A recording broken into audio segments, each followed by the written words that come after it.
Mr. Sweet, can you just do a quick roll call for us? I just want to make sure we have all the board members back, and then we'll get going again. Sure. Dr. Paris is here. Yes. Dr. Adams.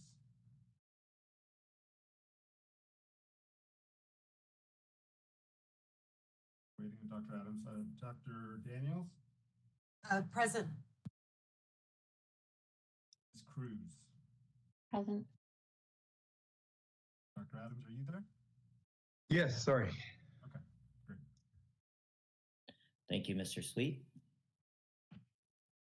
Okay, so moving to agenda item number 11,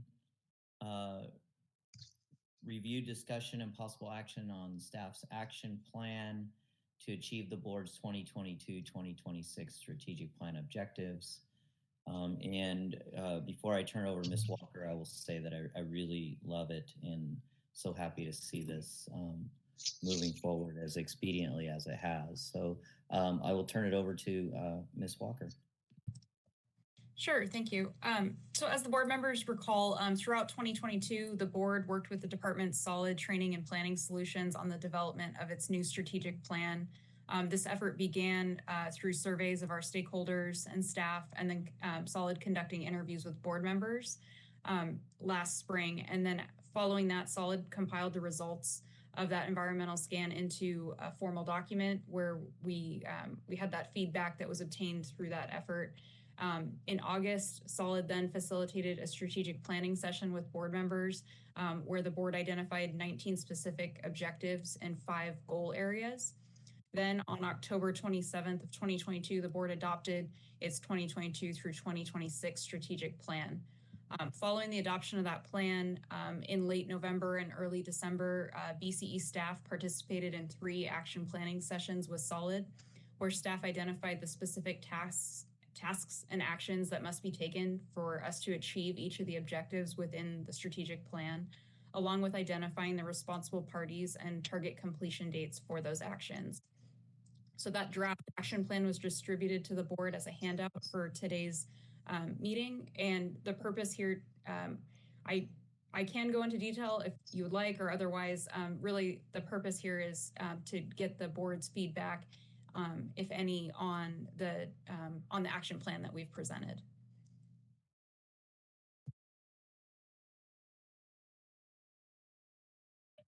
Well, I will say thank you. I think it's very thorough, detailed, and I think it demonstrates all the things that we talked about during our strategic planning meetings and captures all the ideas, concept, thought, and the tasks. So I have no addition. I also would say the completion date timelines I think are fair and reflect an appropriate amount of time to complete some of those tasks. So thank you, and to the staff, thank you very much. And I'll open it up to the board members. I concur. Thank you. Looks great. Yeah, I appreciate how kind of well organized all the information is, how it's spelled out in terms of whether it's by quarter or by when when to anticipate certain timelines. Quick question: if as we go through the plan right over the next few years and start to execute on a number of items, as things evolve and move and adjust, I imagine on a routine basis in the board meetings, if things get pushed out, it would be identified. If things get stalled, they'd be identified along the way.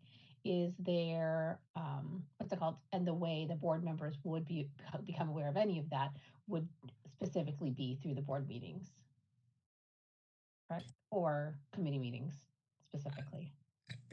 At board and committee meetings, but also as part of our efforts to improve communication between staff and board members, we're actually going to be implementing regular monthly reports to the board members, similar to what you actually get in the meeting materials, but just through email on a monthly basis. And attached to that report is going to be a tracking status sheet identifying the current status of each of these actions, and then we'll proactively identify if we're running behind on a certain target. It won't just be hidden within the report. We'll identify it and provide an explanation to the board. Perfect. Thank you. I was not asking for like an immediate live indicator, a dashboard. Just when I was like, okay, how do we know, and how does it get flagged? And so perfect. Thank you so much.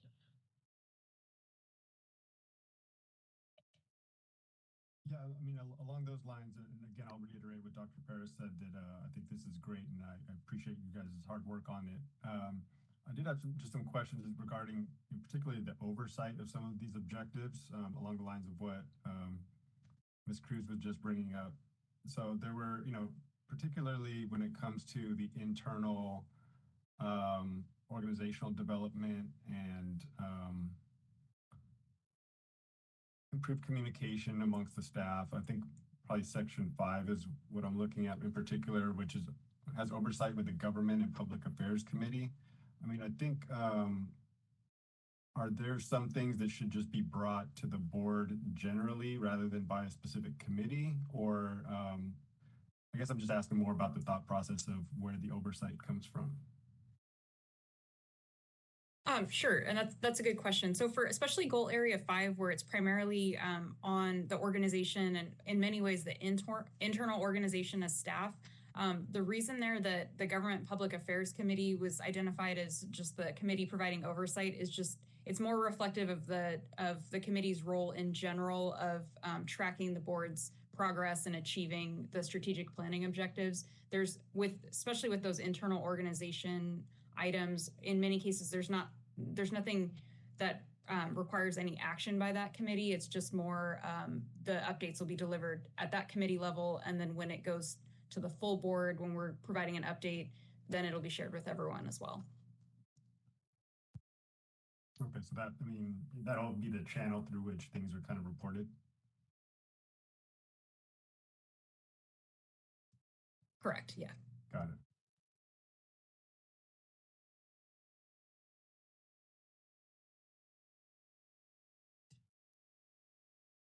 Any other comments, questions, suggestions, discussion from the board members?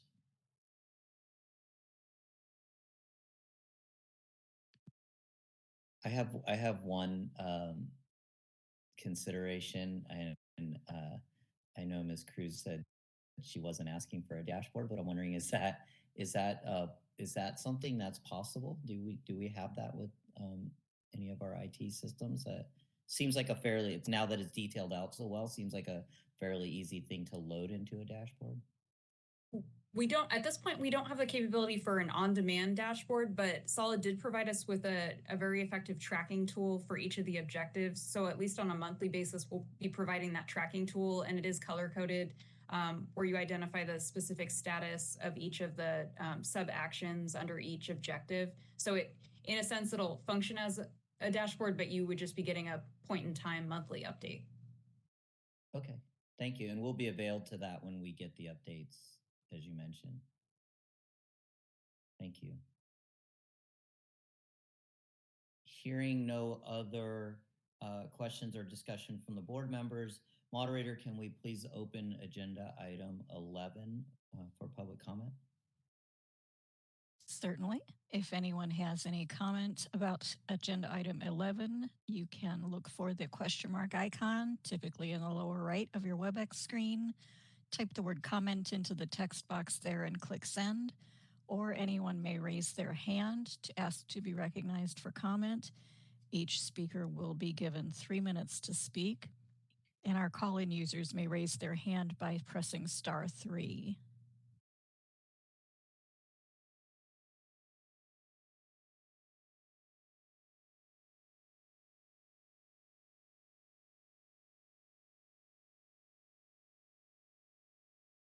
And I do not see any requests for comment. Shall I close the comment feature? Yes, please. Thank you.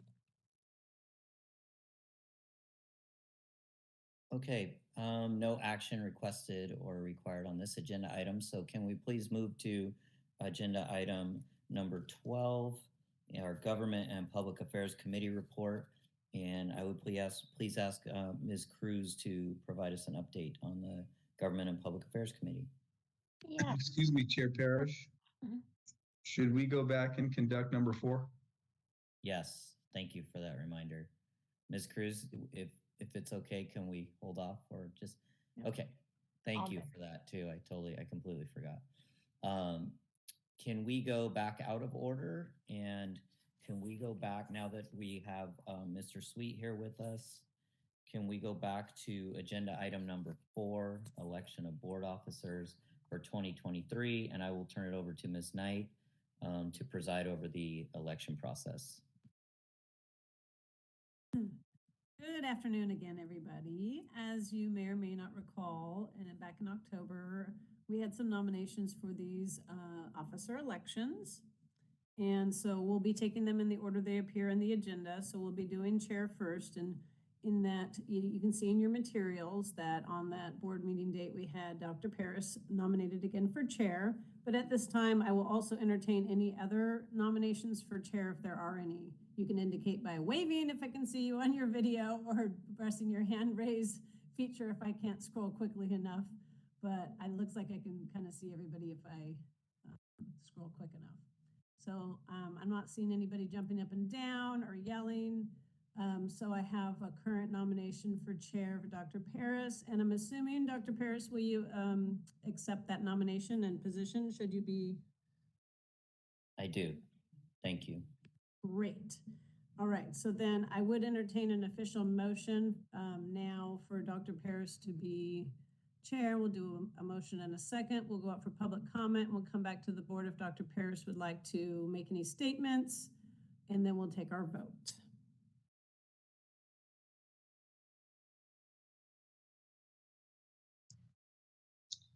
I'll motion for Dr. Paris to be the chair for 2023. Thank you. And a second? I'll second. Thank you, Mr. Sweet. Okay, so we have a motion and a second, Dr. Paris chair. If we have no further board discussion at this time, we'll go out for public comment, and then we will return and check in with Dr. Paris one more time and then do our vote. And this is the moderator. We're opening the Q&A feature to facilitate public comment. Anyone who has a comment on the nomination can look for the question mark icon, type the word comment in the text box and click send, or raise their hand by clicking on the hand icon, and the call-in users can press *3 to raise their hand.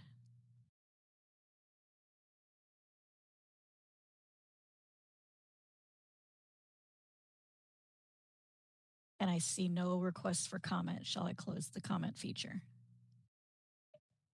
Yes, please. Thank you. All right, Dr. Paris, do you have any statement you'd like to make before we take our vote? Briefly, I would just like to thank the board members, for your trust in nomination, and I look forward to serving another year. And it's been a really fun year and lots of work. And as I mentioned in my chair report previously, I just think we've done a lot of good work on the board in this last year, and we've moved some of the heavier lifts that the board's been dealing with for a lot of years, expediently, and the staff's done really well to kind of help us keep up and help them keep up. And so I really appreciate the collaboration and the increase in participation over the last year from our licensees and CE stakeholders and all of our other stakeholders. Has been really wonderful and much appreciated. So thank you. Thank you so much. And now I'll have Dr. Sweet take the roll call vote in the order that is on page 2 of your election of officers memo. Sure. Dr. Paris? Yes. Dr. Adams? Yes. Mr. Sweet, yes. Ms. Cruz? Yes. And Dr. Daniels? Yes.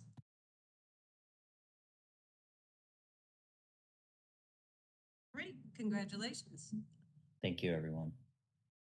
So now we'll proceed to vice chair, same type of order and items here. So in our October meeting, we had Dr. Adams nominated again. I'll take a moment right now to pause to see if we have any additional nominations for vice chair.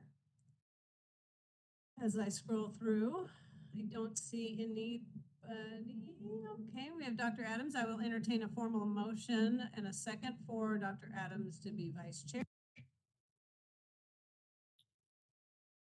Motion to approve Dr. Adams as vice chair.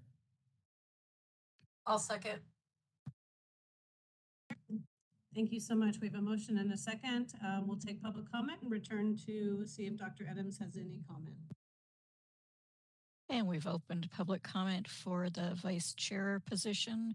If anyone has any comment, you can look for the question mark icon, type the word comment and click send, or raise your hand by clicking on the hand icon. And call-in users can raise their hand by pressing *3.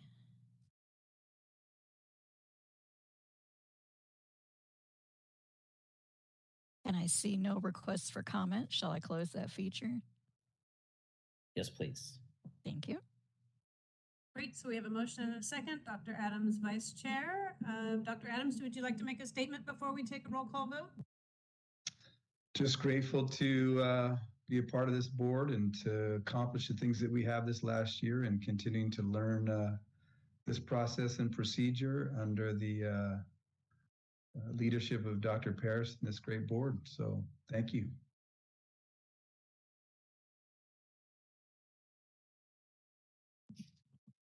Great. And Mr. Sweet, will you go ahead and take a roll call vote? Yes. Dr. Paris? Yes. Dr. Adams? Yes. Mr. Sweet? Yes. Ms. Cruz? Yes. Dr. Daniels? Yes.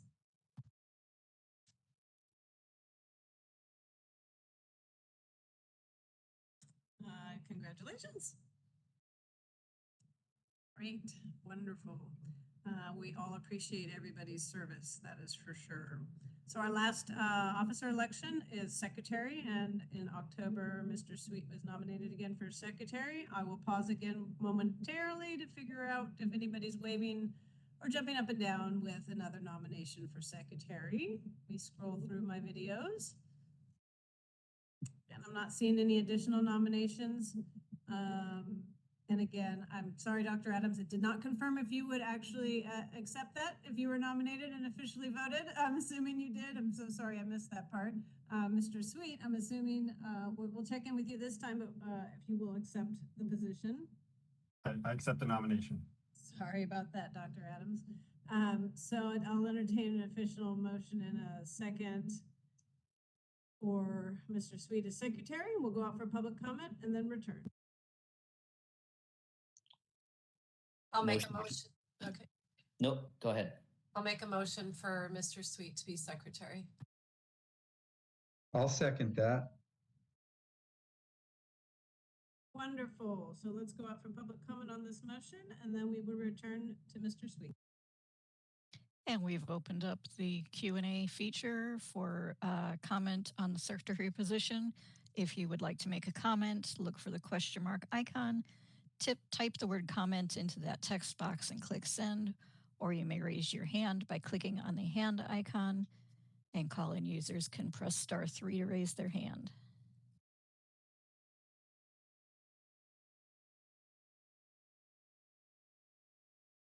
And I see no request for comment. Shall I close that feature? Yes, please. Thank you.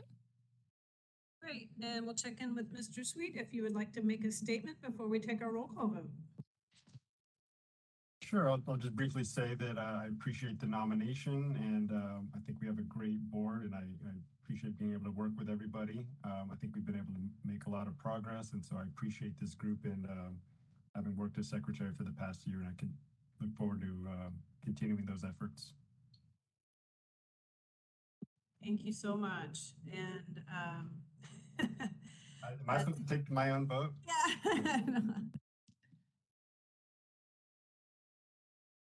I can take that for you if you'd like. Did you want to go ahead? Yeah. Okay. Dr. Adams? Absolutely. Ms. Cruz? Yes. Dr. Daniels? Yes. Mr. Sweet? Yes. And Dr. Paris is a definite yes. Congratulations. Great, thank you so much. Thank you. I'll turn it back over to you, Dr. Paris. I think we're on, what, agenda 11 or 12? Thank you, Ms. Knight. That went very smoothly. Appreciate that. Thank you so much. Let me get there.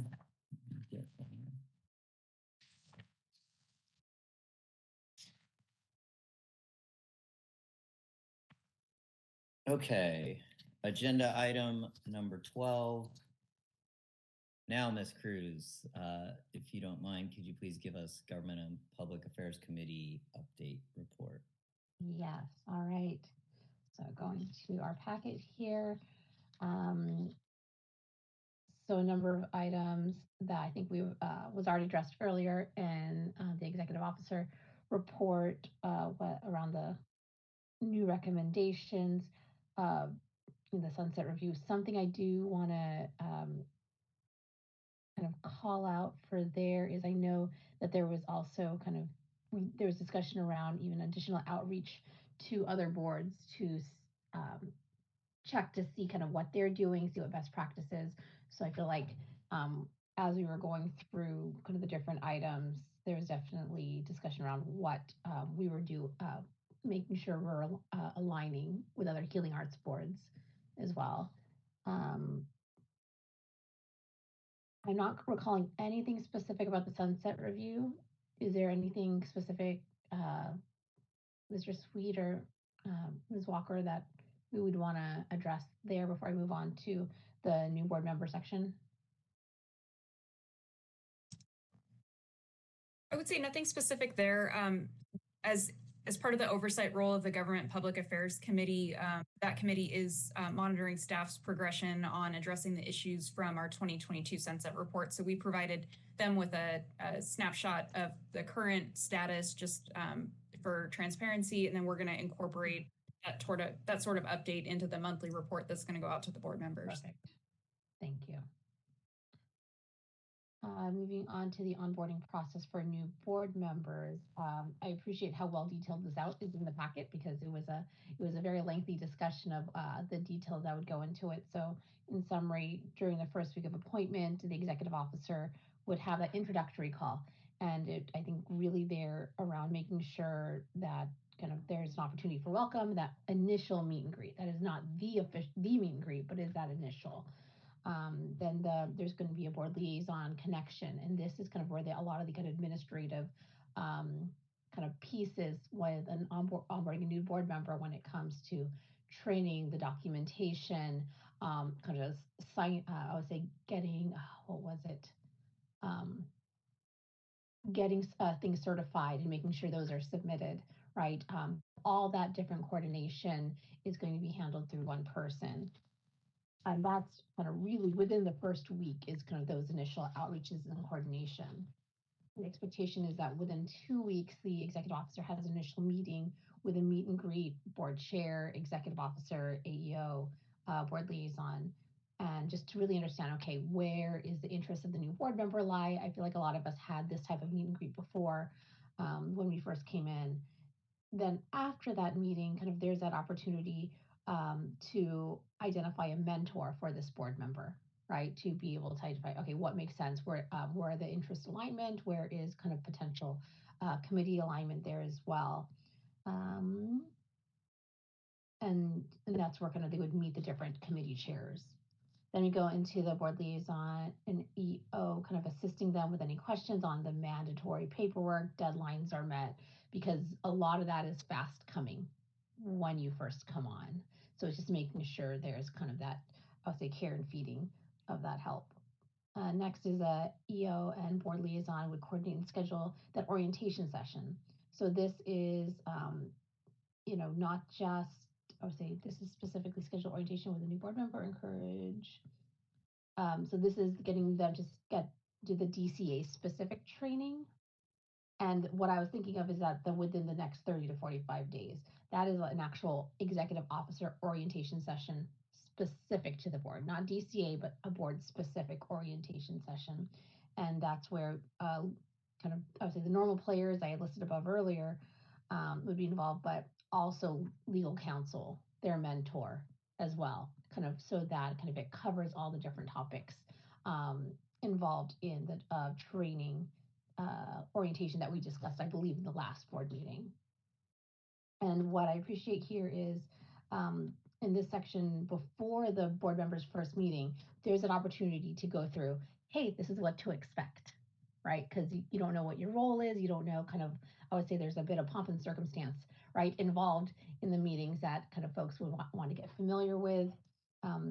Something that I would also kind of mention is that there was also discussion about having a similar meeting for prior to their first committee meeting, as well as prior to their first mail vote as well, right? So they're not walking in cold into either of those. And then in general, as needed, being able, I would say the normal being updated on kind of any updates to rules, regulations, and yeah, I would say we also had, there was a number of proposals, sorry, a lot of discussion around the board member administrative procedure document. And a lot of that really is, I would say, in support of this timeline, what should be included, what should be upfront in support of all of that. And so, yeah, is there any kind of questions, or Ms. Walker, Mr. Sweet, if I missed anything?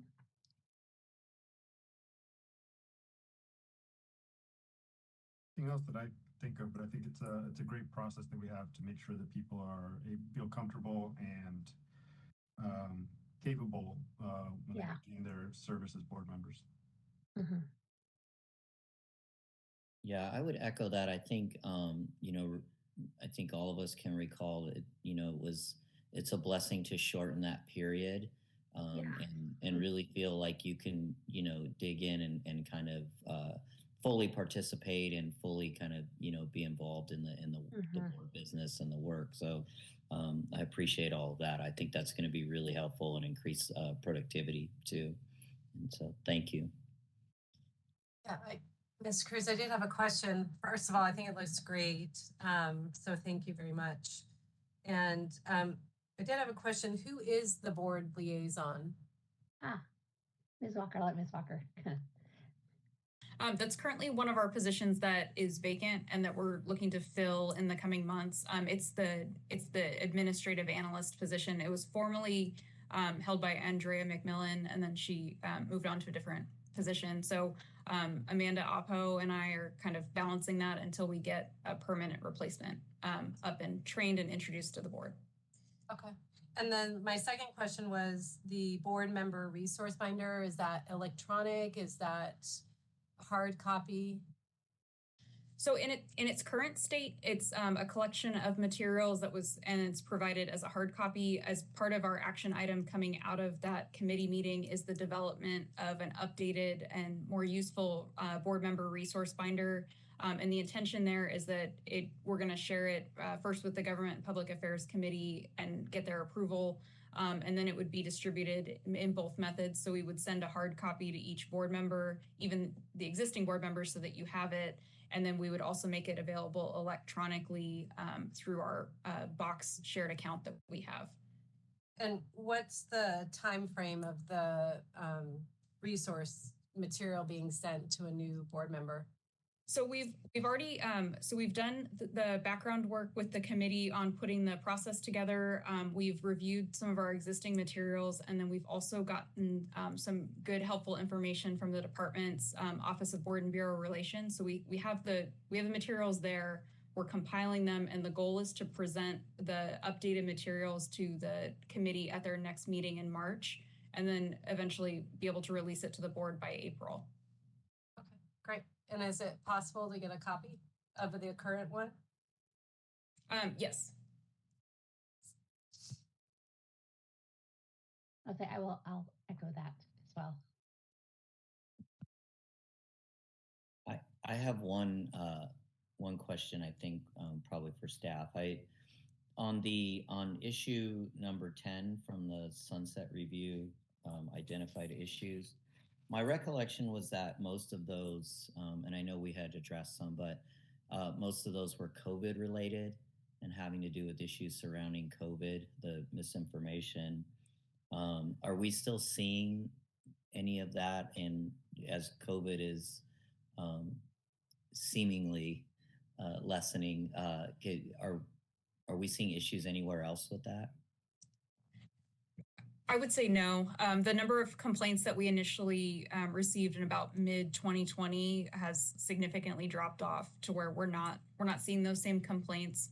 There was also legislation that affected the medical board on the topic of misinformation, so we are tracking that legislation and the implementation of that. But at this point, it's really just tracking and keeping our own metrics on the issue. But we don't have anything new to report on that issue. Thank you. If I could just add something to that, Dr. Paris, I mean, there may not be current complaints, but I know that there is currently still misinformation being presented by licensees and different groups. So the public may not be complaining, but I still think it's an issue. And actually, that was the exact one in my notes of the one where we asked kind of for specific outreach to other boards of how they're handling it. Great, thank you. Okay. Any other questions, discussion from the board members? Hearing none. Moderator, would you please open this agenda item 13, or I'm sorry, 12 for public comment? Certainly. If anyone has any comments about the report from the committee, you can look for the question mark icon in the lower right corner of your WebEx screen, type the word comment and click send. And the other option for everyone is to raise your hand by clicking on the hand icon. And our call-in users can use *3 to raise their hand. Each speaker will have 3 minutes.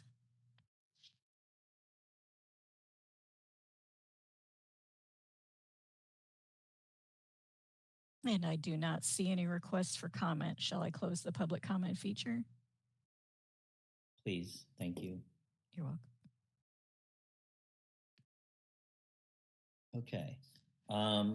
There is no action requested or required there. So if we could move to agenda item 13, licensing committee report. And I would ask Dr. Daniels, please provide us an update on the licensing committee. Sure. So first, I apologize. I'm in a fog, so I'm not sure how loud I'm speaking. So just let me know. I can hear you. Okay. And yeah. I really didn't feel like I got enough time to kind of tidy this together. So I'm going to rely on Ms. Walker at the end to summarize a couple things. But I think I'll just start with the committee. We tabled for the next meeting, just so you guys are up to date, the reciprocal license information or issue, and also the possible recommendations for renewal requirements and fees for inactive licensees. So that will be at our next meeting. I think it's February 24th.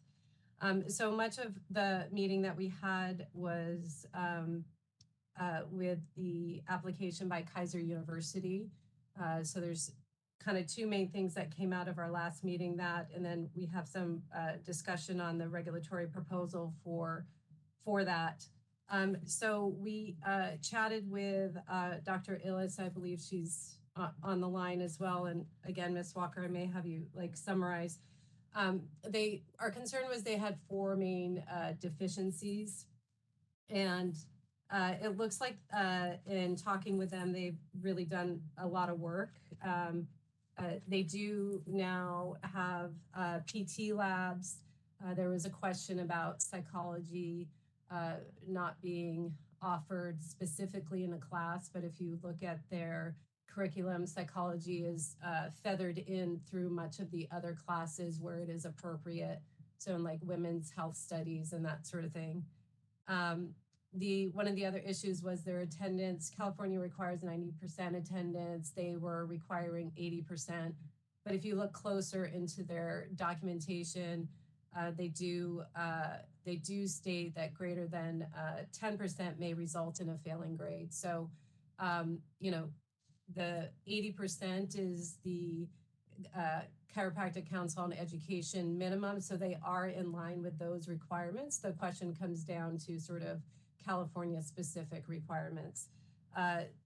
So we discussed that, and again, if you look in their curriculum, they do state greater than 10% can result in a failing grade. So it's do feel like that metric is being monitored, and not so much of a concern. I think the biggest thing that was discussed was, and this feeds into some public comments with the Life Chiropractic student, is the California requirement for the 250 visits. So they currently are not at that level, but they, and I am gonna, they're currently, they're a new school, they were smaller, there was COVID restrictions, so there's many reasons for that. And they do not object to getting there if that is what we require. But again, that 250 really is a bigger conversation when it comes to California curriculum as well. Their clinic, though, continues to grow in patient volume. Their average total number of patients was over 250 visits. They have upped their x-ray and mini rad reviews.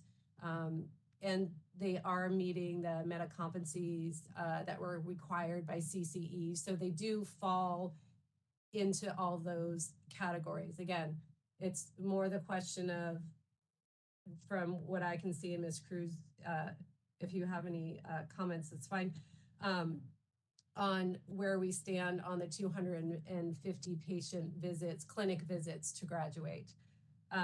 So I think it was the committee's feeling of approving their application. We wanted to bring it back to the board, especially to the licensees, to see if there was any additional concerns. And like I said, I believe they are willing to sort of get up to that number if needed. And I think they can do that. I think the provisional application or acceptance, Ms. Walker, is like with 2 years to kind of get up to speed on that. So, Ms. Cruz? Yeah, no, I was going to, that was the comment I was raising my hand for, that this is specifically a provisional approval. Yeah, right? yeah. This isn't kind of an outright approval, just Right. because of the number of items that they're going to work through. And I do believe there's also a number of items that they were going to also get back to us on, whether it be updated kind of updated details compared to the application initially submitted, or any additional supplemental materials that we had questions about. So I remember. And they did do that, and then it's in the electronic version, and those are all highlighted. So I feel like they have rewritten stuff to comply with California. They do have the requirements. It just the way some of it was the way it was written, and that's all been redone. So before kind of moving on to the next section, I just wanted to bring it to the larger board as far as if there was any concerns with kind of the deficiencies that were there, the changes that have been made, and seeing if we can move to approve the provisional application.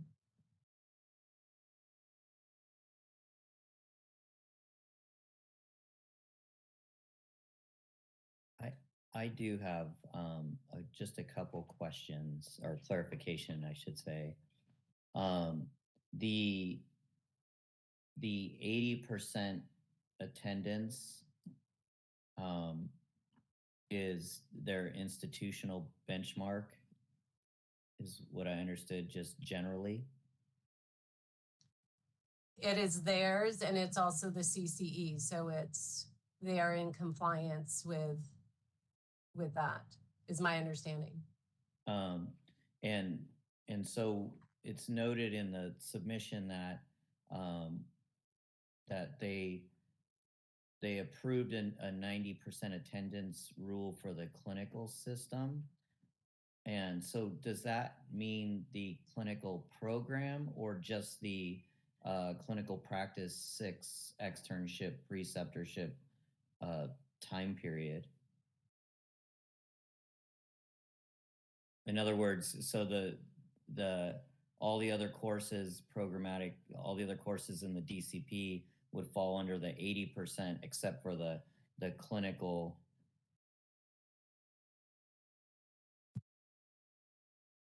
The clinical practice 6 externship. Is that attendance policy? What was your understanding of that? That attendance policy only would apply to that particular clinical course or that part of the program? That was my understanding, but again, we need clarification on that. I don't know if Ms. Walker has it. The documents were submitted by Dr. Ellis, but there was quite a few. If I may jump in, I'd like to just quickly welcome Dr. Jennifer Illis. She is with us today to answer any questions the board may have about the application, so we can get those answers straight from the source. Welcome, Dr. Illis. Thank you, everybody. Thank you for the board members, the staff. I appreciate your time.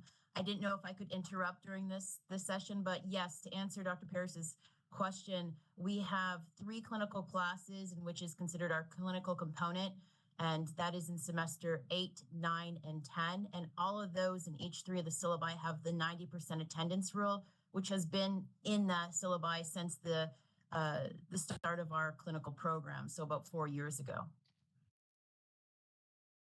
And so we have received special approval from our Office of the Chancellor to increase the attendance law in hopes. We knew we were going to be applying for California applications, so this was the start of it. So we've been monitoring this through paper, but also now we just installed a thumbprint system so we can electronically monitor this.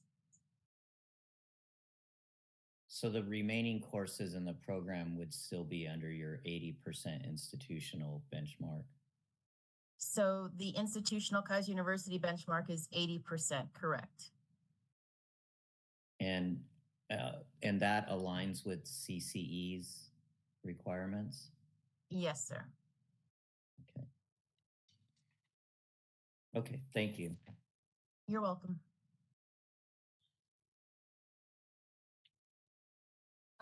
Dr. Illis, did I state correctly my understanding of the addition of the PT labs and the psychology kind of parameters throughout classes, and also the attempt to continue to add electives to the program?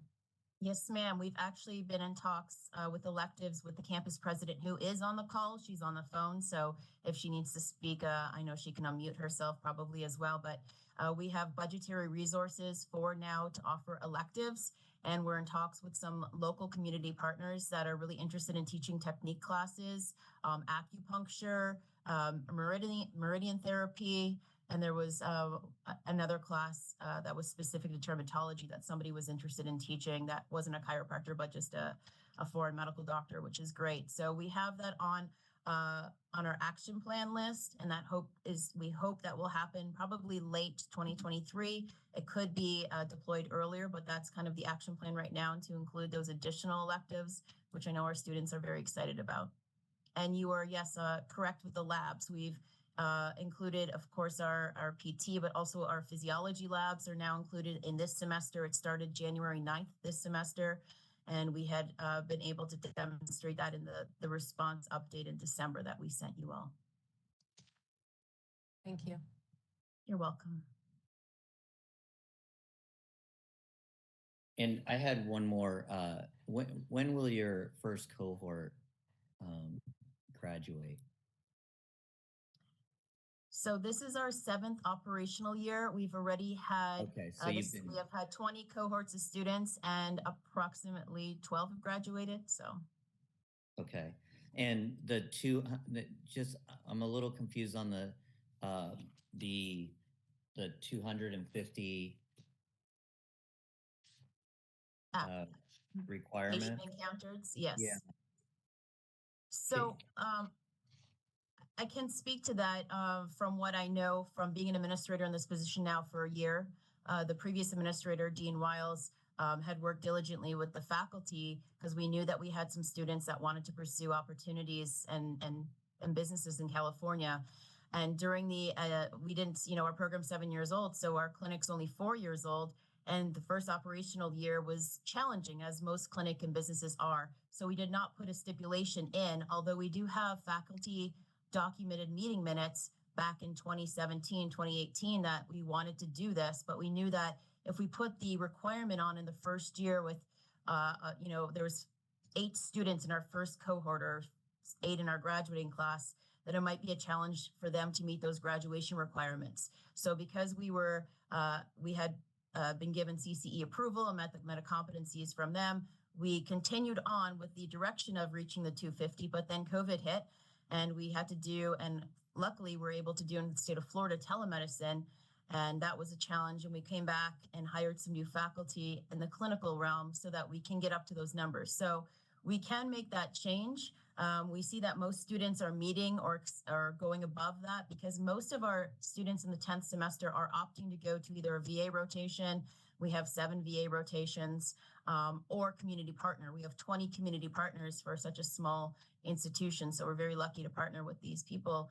And our students are getting out there and getting more than the 250. We just haven't implemented that into the curriculum. But as we noted in a response, if that was going to be a situation where we wouldn't be able to give our students provisional acceptance, then we would change our syllabi immediately to put the 250 in there and make that a requirement. Okay. Thank you. You're welcome. So and then I guess that same intent,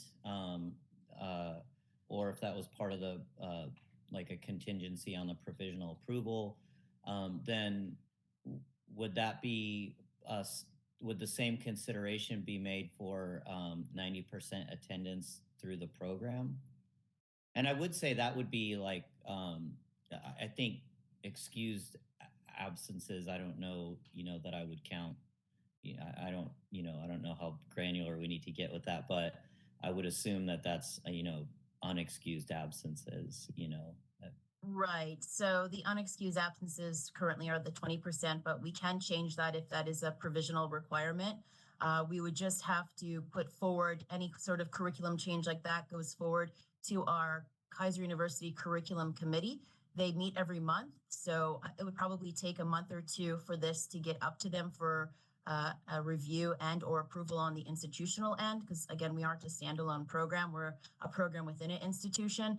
But I know that they have already done the approval for the clinical courses, so I think there shouldn't be a problem for getting this approval for the other classes if needed. And can you, the number of encounters that is CCE require a definitive number from you, or is that just you meet the competency through, through documenting, that they've met the competency? Correct. Currently, they do not have a quantitative number. Their requirement is for every student to meet the 31 metacompetency outcomes. So there's 8 different categories that students have to show proficiency and competency in. And each school makes up their own benchmark and has their own way of assessment. So the CCE created a white paper that includes what is the best practice for clinical assessment.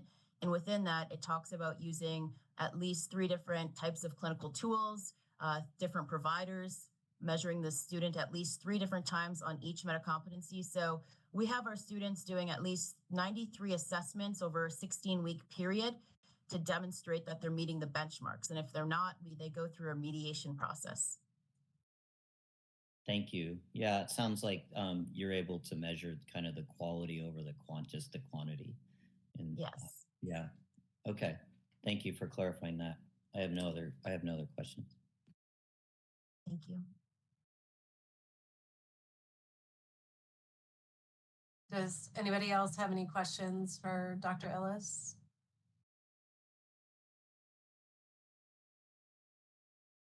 Hearing none. Thank you. Thank you, everybody. Thank you for being here and answering questions, and we appreciate that. Thank you. You're welcome.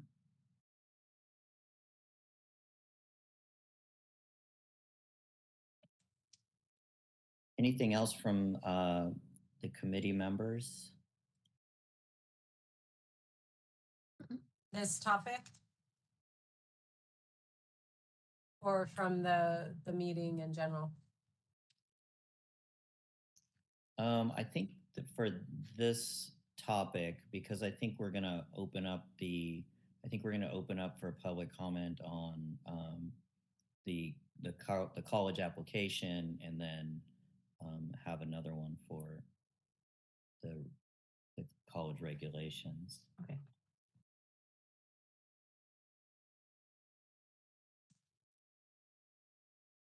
Do we want to ask the moderator to open it up for public comment? Sure. Hearing no other discussion, moderator, can you please open this for public comment? Certainly. We've opened up the WebEx Q&A, or if anyone who would like to make a comment may raise their hand by clicking on the hand icon. We do have one request for comment from call-in user 2. I'm going to send you a request to unmute your microphone, and if that doesn't work, you can press *6 to unmute yourself.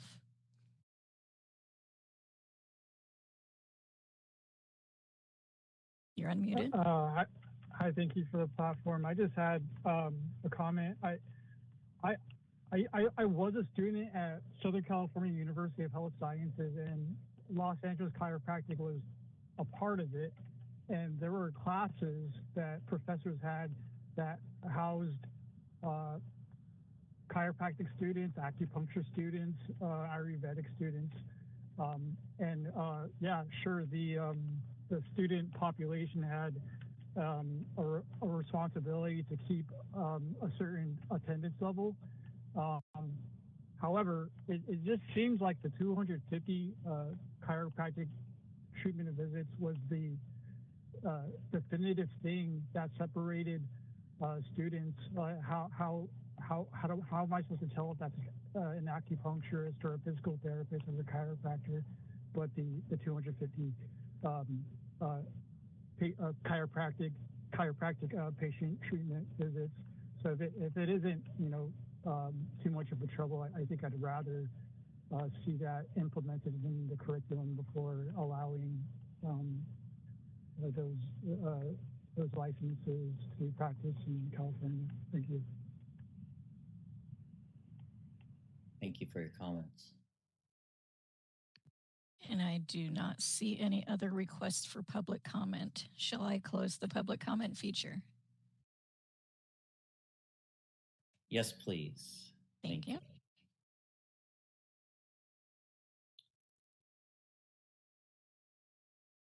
So I would make a motion, and we may have to open for public comment again. I apologize. I probably should have done this first. I would make a motion to grant conditional approval to Kaiser University College of Chiropractic Medicine with conditions that we receive updates on the 90% attendance policy and the 250 encounter metric before granting any final approval.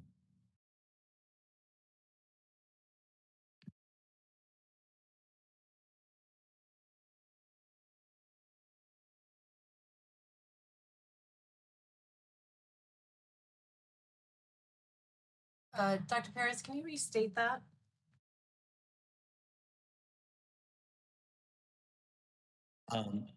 The motion, let me make sure I get it again correctly.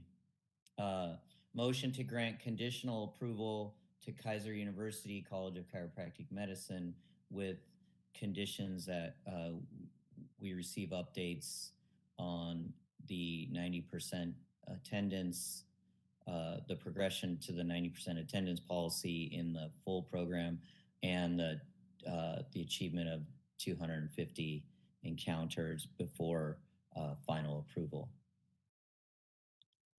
So my question is the statement of updates on it. Are you asking for simply an update, or are we asking for that they reach that before they get approval? No, I'm motioning that we give them conditional approval, and before we consider final approval, we would receive those updates. And it was mentioned in some of the submissions that we were going to receive. It's a big packet, forgive me. That we were going to receive the PAIR report, the CCE, and so and I think that's an annual. So I think that information could be included in that. The program enrollment and attendance report, I think, is what they submitted in their packet. They would be updating that for us anyway. So I don't know, maybe if somebody can restate that motion, I'd be happy to amend it. I get the impression that what Dr. Daniels is asking is that if our expectation, maybe I'm misinterpreting it, you can clarify, Dr. Daniels, is that if our expectation is that they get to that point, then it sounds like that we ought to just say that's what we want, and then give them a time frame to have it done by. It seems somewhat like we're dragging it out. Maybe that's, for lack of a better term, that, just say within X amount of time, have it be 90% attendance and 250 encounters.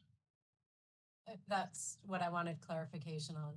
Update didn't indicate which side of the road.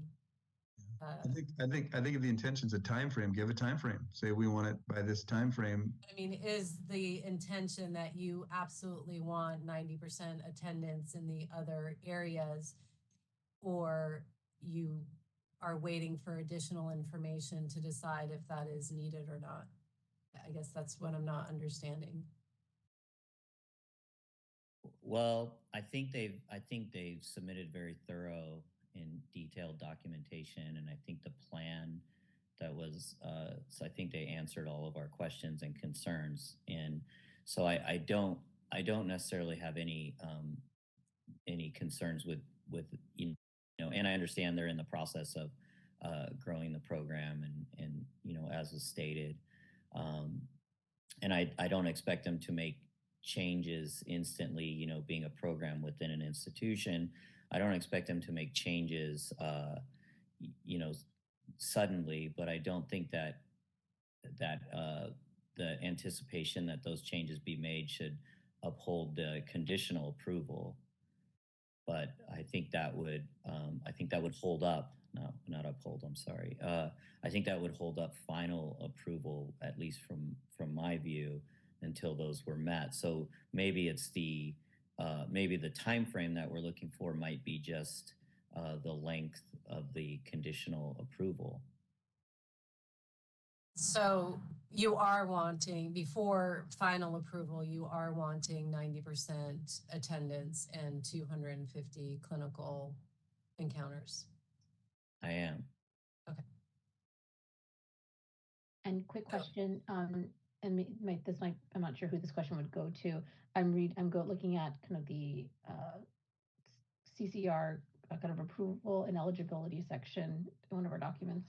Is this window a 2-year window, or is it a specific window of time? So I do see a reference to 2 years.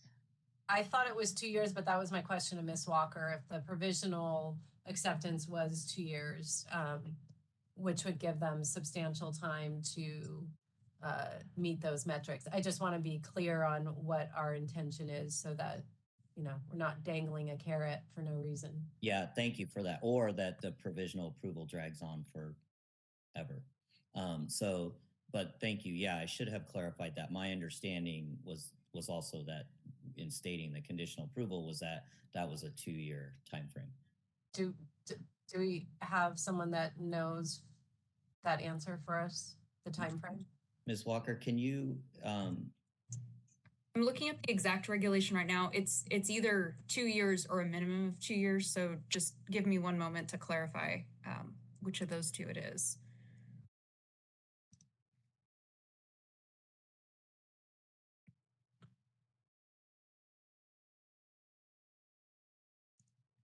So the requirement is a school that meets the requirements of the rules shall be first provisionally approved. No school will be finally approved until a provisional program has been in operation for at least 2 years. So that provisional period is a minimum of 2 years. And the provisional approval, what does that allow for the students at Kaiser University in regards to the expectation of practicing in California?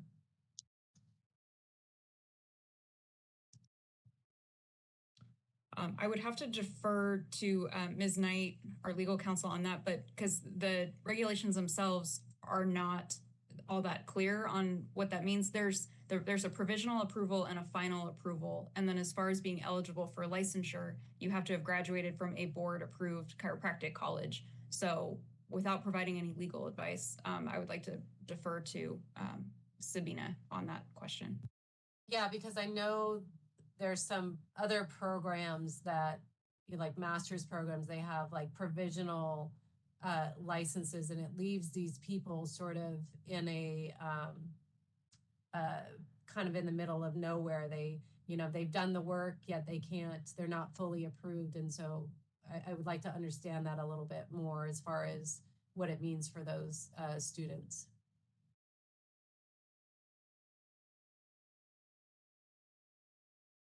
Yeah, this is Sabina. I was just trying to find the regulation. I think either way, and I think I just saw a message pop up from Heather as well. An approval is an approval, provisionally or otherwise. So I think that that's okay with that scenario that you're talking about. Because then they're in the approval process. They've received their provisional and they're on their way to their final approval, if I understand it correctly. So if we give provisional approval and they have cohorts in the next year, 6 months, that want to apply for licensure in California, will they be able to? Yes. Okay. Well, if they would have to, if we're giving a provisional approval, as Sabina just said, it's an approval. It's just that they're moving towards a certain metric. They would have to be able to sit the board because it would stick them in limbo. I think it sounds like we're giving a provisional approval for a minimum of 2 years. At 2 years, if they haven't met the metrics, then we can obviously revisit it and say, that provisional approval is either struck down because you're not moving where you need to go, or they are moving in that direction, and then we give final approval. I think also with California, they still have to pass Part 4 to practice in California, so they would have to meet that metric also, as well as the jurisprudence test.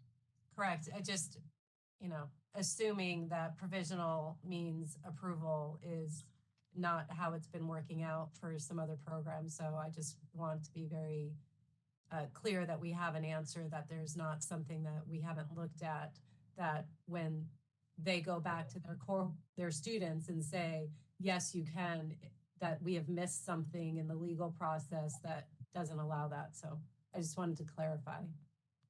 Is that consistent, Sabina, with what you're saying? Is provisional approval is approval? Yes. So, it says no school will be finally approved until a provisional program has been in operation for at least 2 years. But it is still, there's just a differentiation between the word provisional and final, but there's still an approval. I think you'd be putting people at a disadvantage if you said, well, you can't start your program until you've received the final approval. That would be detrimental to those students and the schools. So considering the fact that they've been in, so this just relates to them being able to sit licensure or sit for the board, having completed what California is requiring. Is that my understanding? And that we're wanting them to move to the metrics that Dr. Paris is proposing, which is consistent with California rules and regulations. That's correct. Yep. They're just trying to bring in a few of the loose ends, basically, to right. conform. And you can't ask them to do that like now or tomorrow, right? So right. That's why I think there's that 2-year period. they're working through, the adjustments that the board has asked for, they can come back and report to the board, every once, every other board meeting or whenever you'd like to hear from them, I'm sure, when they have an update. And that way, it gives them some chance to implement some of the requested changes. And Sorry. I would, sorry, go ahead. Go ahead. Oh, it just keeps noodling in my head that they are approved. They have to pass part 4. And when they go to apply for California state license, there's nothing in our regs that's going to say that no, you cannot get licensed in California unless you have full approval from a chiropractic college. That provisional is in there. I would defer to Ms. Walker on that, as I'm trying to look up that reg. She might have it quicker on hand than I do. So that's where there's just the word approval when we talk about the regulations for an applicant to be licensed versus within our college curriculum regulations, there's provisional and final. It's our understanding that we would, and the direction staff would take would be to grant licensure to applicants from the university if they're under that provisional approval category, there's 2 potential hiccups that I believe the licensing committee would be addressing through this year. The first of which is what we're going to end up discussing next under agenda item 13C, has to do with the pending regulatory proposal we have with the requirements for the chiropractic schools, because under that current proposal, many of the very overly prescriptive requirements that we currently have in regulations, as it stands, that proposal is to actually eliminate some of those. So we could potentially be granting a provisional approval, and then 2 years later, those regulations have changed, and we would be asking the board to approve the institution or the program based on their compliance with our current regulations if we change them in that 2-year period. So there's just that kind of loose end hanging out, but we can work with the program and address that if those regulations are changed. The second item that I see is the students that would have already graduated from the university and under prior requirements that they wouldn't have met the level of scrutiny that we're providing under the current application. And I believe the licensing committee can address that through the reciprocity updates that we're contemplating, whereas we can create some sort of pathway for those applicants, because assuming they've already graduated, they are likely licensed in one of the other 49 states. There may be a pathway there for them to licensure through reciprocity if they don't meet each of the prescriptive requirements that the school has now instituted. Okay, great. Yeah, thank you. Ms. Walker, would it help, would it make it more expedient to add the ability to apply for final approval under any new regulatory language into the motion? In other words, if we go to 13C and that changes and they were under the old, is there something we can put in the motion that would allow them to just continue their conditional approval into a final approval? This is Sabina. I'm not sure if you want to potentially guess what might or may not happen in the future. Might be some risk with that. And you don't want to potentially, I don't know how it could affect their process in this provisional approval state, but it's hard to say what may or may not happen in the future or when it may happen. Okay. Like our regs might take, maybe beyond the 2 years it takes for them to run through the provisional process, and the regs may not even be in the works yet, or you don't know. Correct. Thank you. Can I also ask what, maybe this is a simplistic question here, but if our requirement is that they pass part 1, 2, and 3, and then 4 during the course, because they have to pass that. And then the jurisprudence, wouldn't that kind of trump? Why? Maybe I'm not seeing it. I'm not saying a person just, crams for the part 4s and could get a license. They obviously have to attend a school but wouldn't that kind of trump a lot of the other stuff that we're kind of worried about here? Is if they can pass that, that's what we've deemed as our board, the minimum requirement to practice chiropractic in the state of California is to pass that course and jurisprudence. So whether they've I can address that. finished the cohort or whatever, I mean, yes, go ahead. Sure. So the challenge is under the board's current regulations, they're very prescriptive. So in addition to requiring the passage of all of those divisions of the national examination and completing the California chiropractic law examination, they also have to graduate from a board-approved chiropractic college.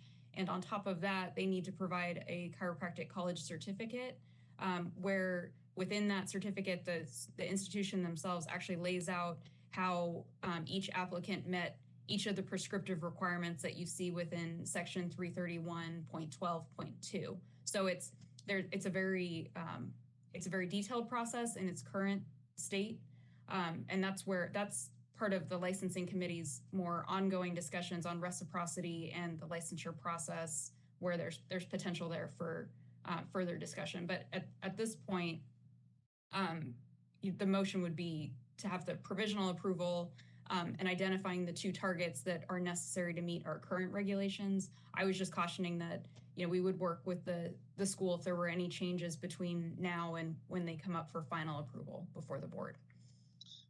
And just real quick, based on what you had said earlier, the likelihood is that they're either going to stay the same 2 years from now, or there's a potential that they could actually be a little bit more less prescriptive, if anything. They're not necessarily going to be more prescriptive. It's not likely unless this board took a different direction, because the direction that we were heading with the pending regulatory proposal is to align a lot of the metrics with CCE and eliminate a lot of the overly prescriptive content. It could change because there could be a recommendation to make it more prescriptive, but that's not the current direction we're heading.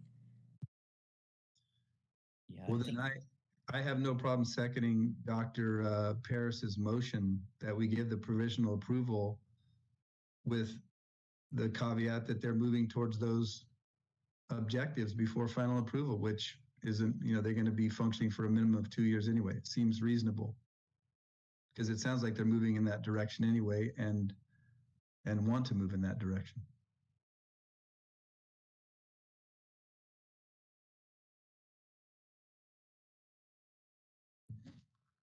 Does that satisfy you, Dr. Daniels? Does that work for you?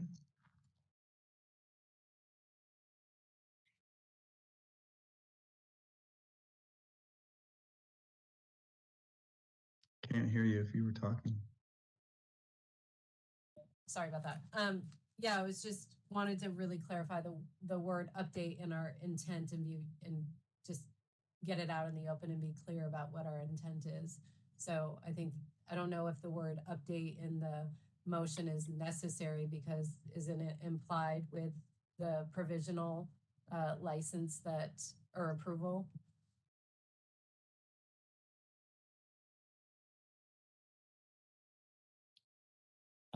Yeah, I think it might be. I was just including it that it was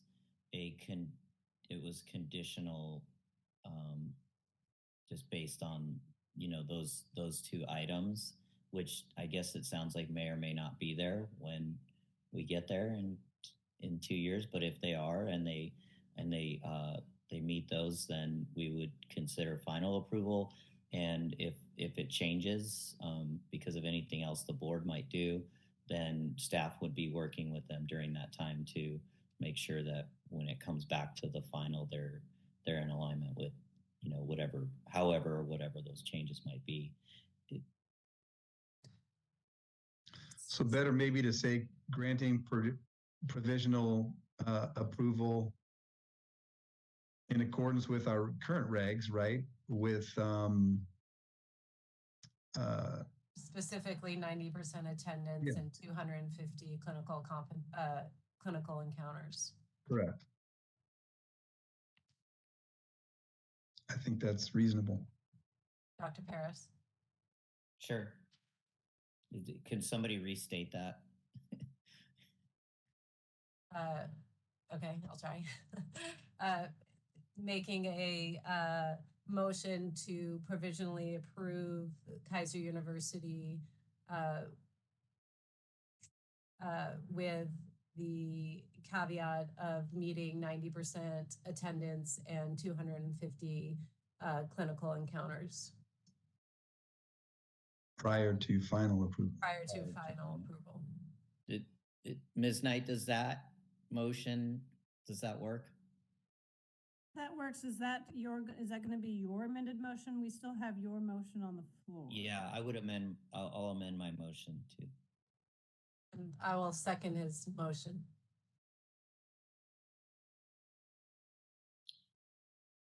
Is there any further discussion from the board members on the motion on the table?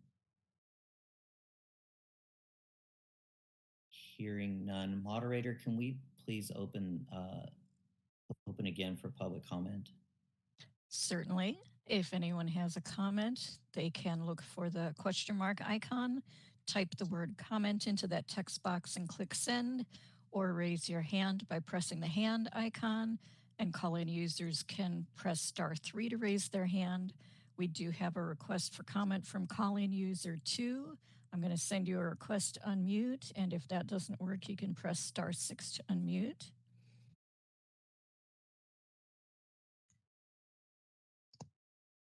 And you're unmuted. I know I am only stating. I would prefer that if it was a provisional acceptance, a provisional license to practice in chiropractic before meeting the prescriptive details. Well, I would actually, I thought a provisional acceptance would just be, don't let them practice in California until, but please continue to finish implementing those items in the curriculum, and then you will surely get acceptance. But I wouldn't let those licenses practice in California, but not to make them feel discouraged that they can't ever, but just as long as they fit those two items, like, chiropractic and then they can eventually. That's how I thought the provisional acceptance would be viewed, instead of letting those licenses in before seeing that detail in print.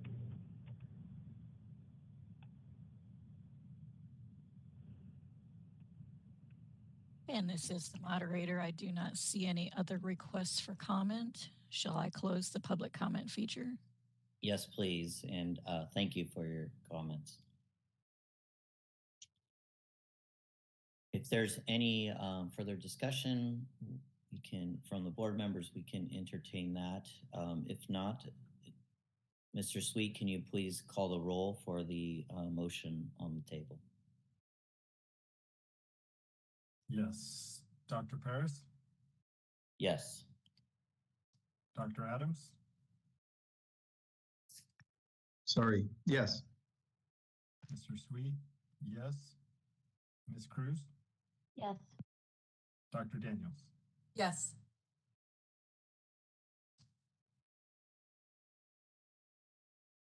Thank you.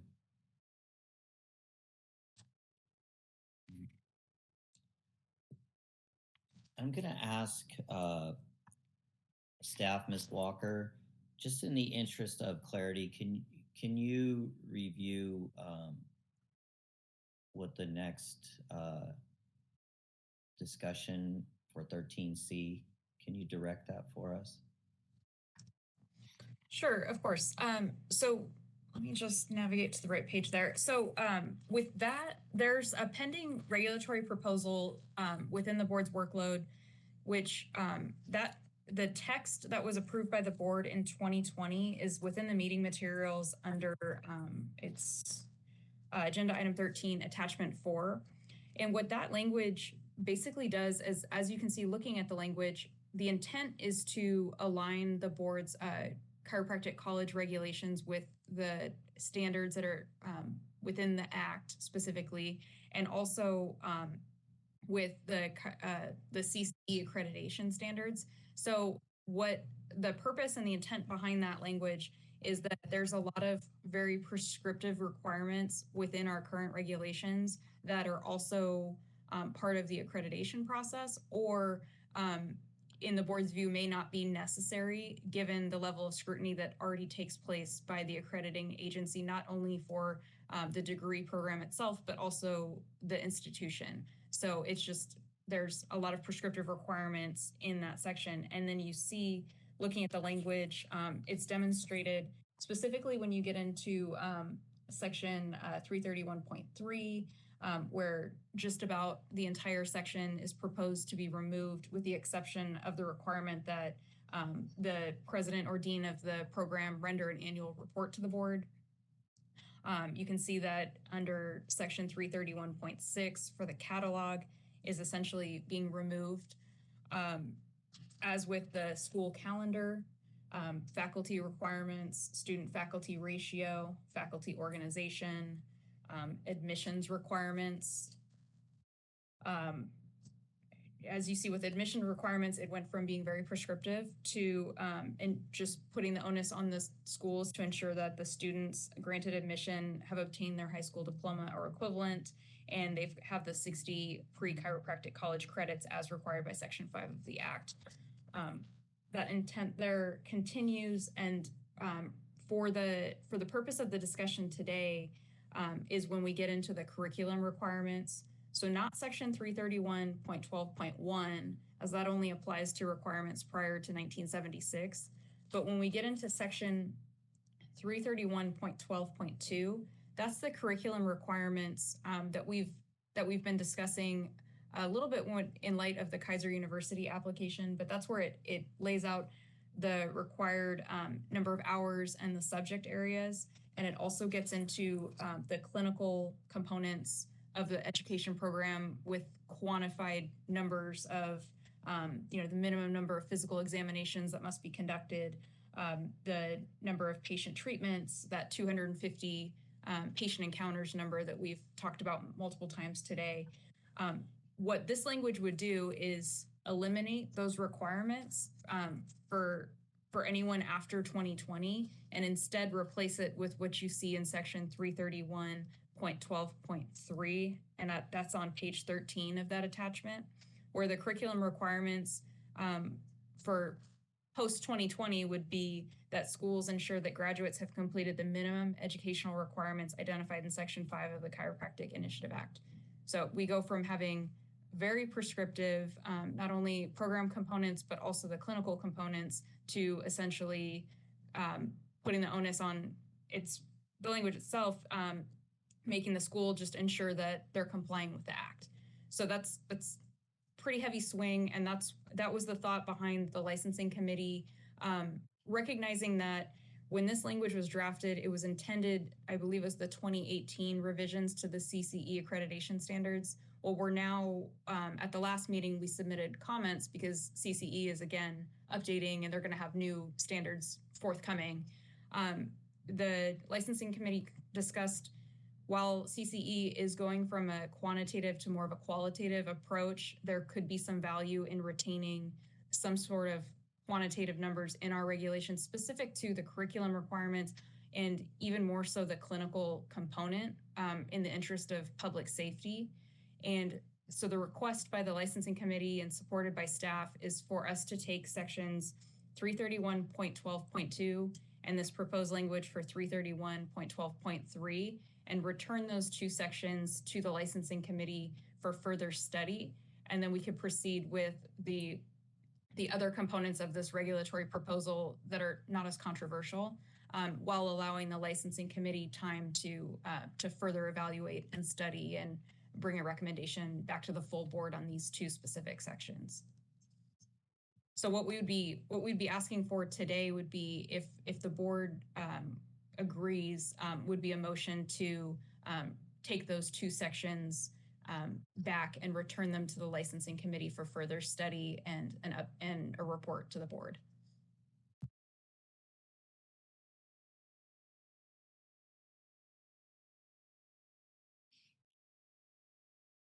I just have a quick, I guess maybe, I mean, having reviewed this, it looks like a lot of great work has already been done. Is it really necessary for it to go back?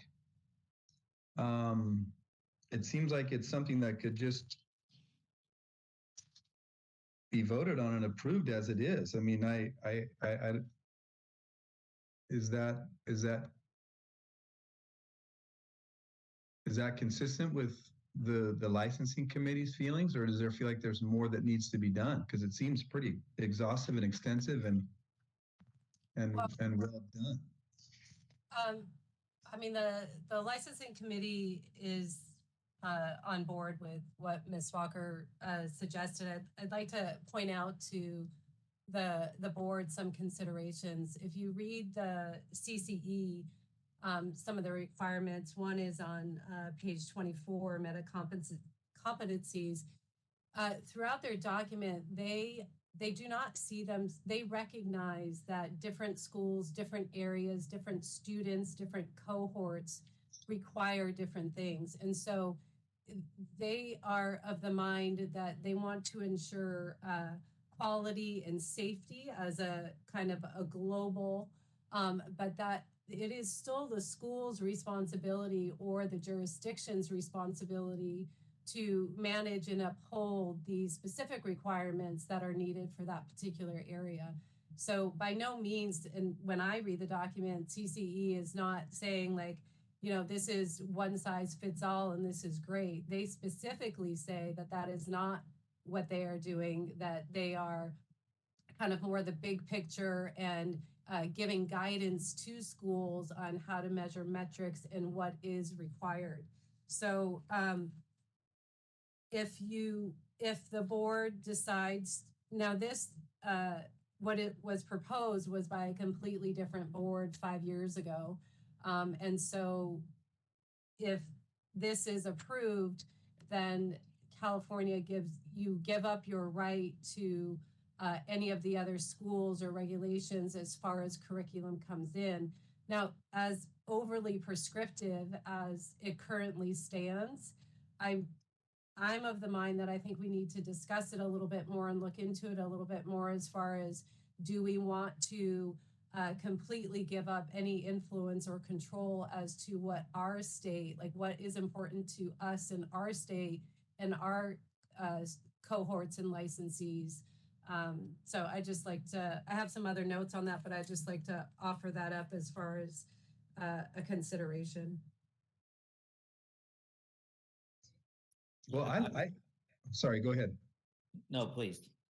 I was gonna say, I mean, that's what I'm saying. I like it how it is because I think it satisfies, in my opinion, both of those aspects of quality and quantity. Saying that, yeah, you got to put your hands on, you know, this many bodies over this, you know, this time in clinic instead of just, you know, because I think that saying that it's quality can leave it kind of nebulous, you know, because one person may say, you know, I set one Atlas in clinic, I'm good, you know, or I attended a NUCA seminar or a toggle recoil seminar one weekend and I did so I think there's an element of quality and quantity within the way it's written. So, and I think that's consistent with what I feel can be done. I think it's, and also being consistent with what the Chiropractic Act has put forward too, and eliminating some of the prescriptiveness that was there and still keeping some of the quality and quantity components, which I think are also important for students and chiropractic schools to meet that metric. So I would be comfortable voting on it as it is, but if you feel there's more discussion as the chair of the licensing, then I'm going to defer to you as well. Dr. Paris, sorry, go ahead. Yeah, I'm just supportive that we get this. We make sure this is. I'm just not. I don't have the clarity that I think I need, and I would really like to see the licensing committee, um, you know, kind of work through this a little bit more and bring it back to us. So I'm more supportive that we have the assurances that we take a little extra time if we need to.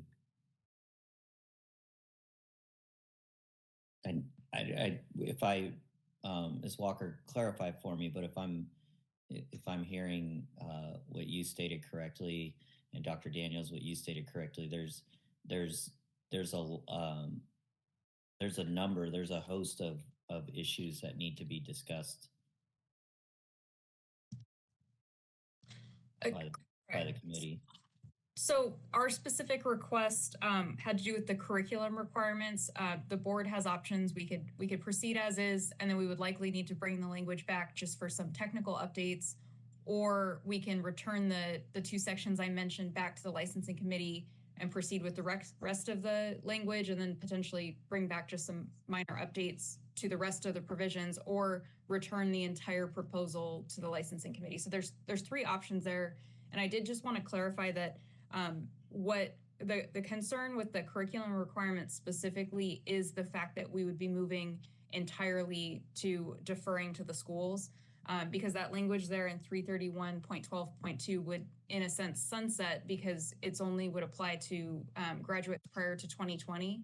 And then new graduates, there would be no requirements within our regulations for any clinical component. It wouldn't have even a single number. It would just defer entirely to CCE accreditation standards and what's within the school. So that's where there's, I think, some opportunity for further study by the licensing committee. And we could, maybe find a medium there where it's not quite as prescriptive, but there's still a standard. That's what I think the licensing committee is seeking to explore a little bit further before we fully proceed with this regulation. Because the concern is that if we proceed with this regulation and, in a sense, repeal all of the current requirements that we currently have, we're going to have to justify why we do that. And then if we, determine that that wasn't appropriate and that we do need requirements, we then have to turn around and try to justify why, although we just repealed it, we now need to reinstate. So that's the history and kind of the intent behind there, is just to do a little bit further study at the licensing committee level and bring an updated recommendation back to the board. I mean, the rest of, just to echo her, the rest of the document, as I went through, as prescriptive, I don't really see a problem with deferring to the accreditors as far as the building, the location, the teachers, what labs need to be. That is outdated and over prescriptive. Technology has changed. I think the two sticking points for the licensing committee is under the curriculum, and it is that we go from very prescriptive to absolutely nothing. There's no numbers, no metrics.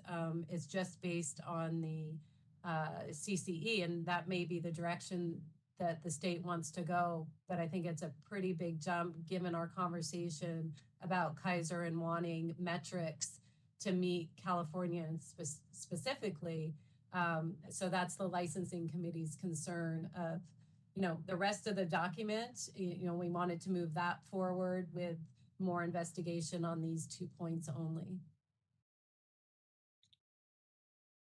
Okay, so I just have a quick question then. So I guess maybe I might not be clear then, because when I look at it, I look for lines that are struck out and stuff that's underlined, which is new, and then stuff that was there that you wanted to keep there. So when I'm looking at page 12, am I reading this wrong? That, for instance, says students shall also have practical clinical laboratory training, and it states numbers there. 25 physical exams, and then, then item number 2 there, students shall perform a minimum of 250 patient treatment visits, including diagnostic procedure. Are you saying that no longer is that if we were to go with what it is, that I thought if something was going to be struck out, it would be struck out? Ms. Walker, am I correct in saying it's the California Rules and Regs recommendation for change? It's this extra document that basically makes what it is and then makes the recommendation. And when we get to 331.12.2, it basically strikes everything that we require currently and just says defer to CCE. So that's in effect, that's what the regulations are doing. Just to clarify, Dr. Adams, within the meeting materials, that attachment 4 to this agenda item, if you look on page 10, that's the beginning of that section. That's that 331.12.2.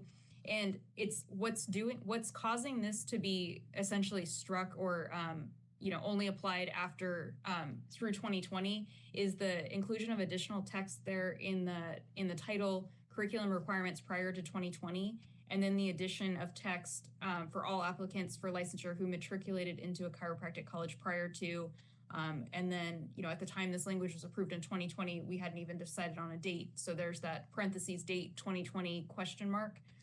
By doing that, that then makes the current requirement, that new language on page 13 that's underlined, the 331.12.3 curriculum requirements. And that's where it's that schools shall ensure all graduates have completed the minimum educational requirements identified in Section 5 of the Chiropractic Initiative Act, period. And that would be it under this new proposal. All of that prior text that we had would expire in 2020 or another date to be determined. And under this proposal, it would just be simply that sentence. And that's where the concern is coming from the licensing committee, is that's quite a big leap.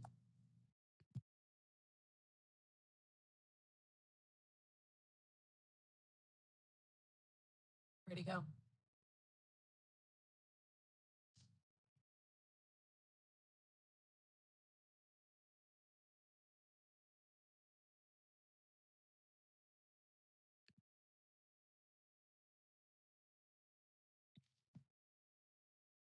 I think he might have dropped. Let's give him a minute here.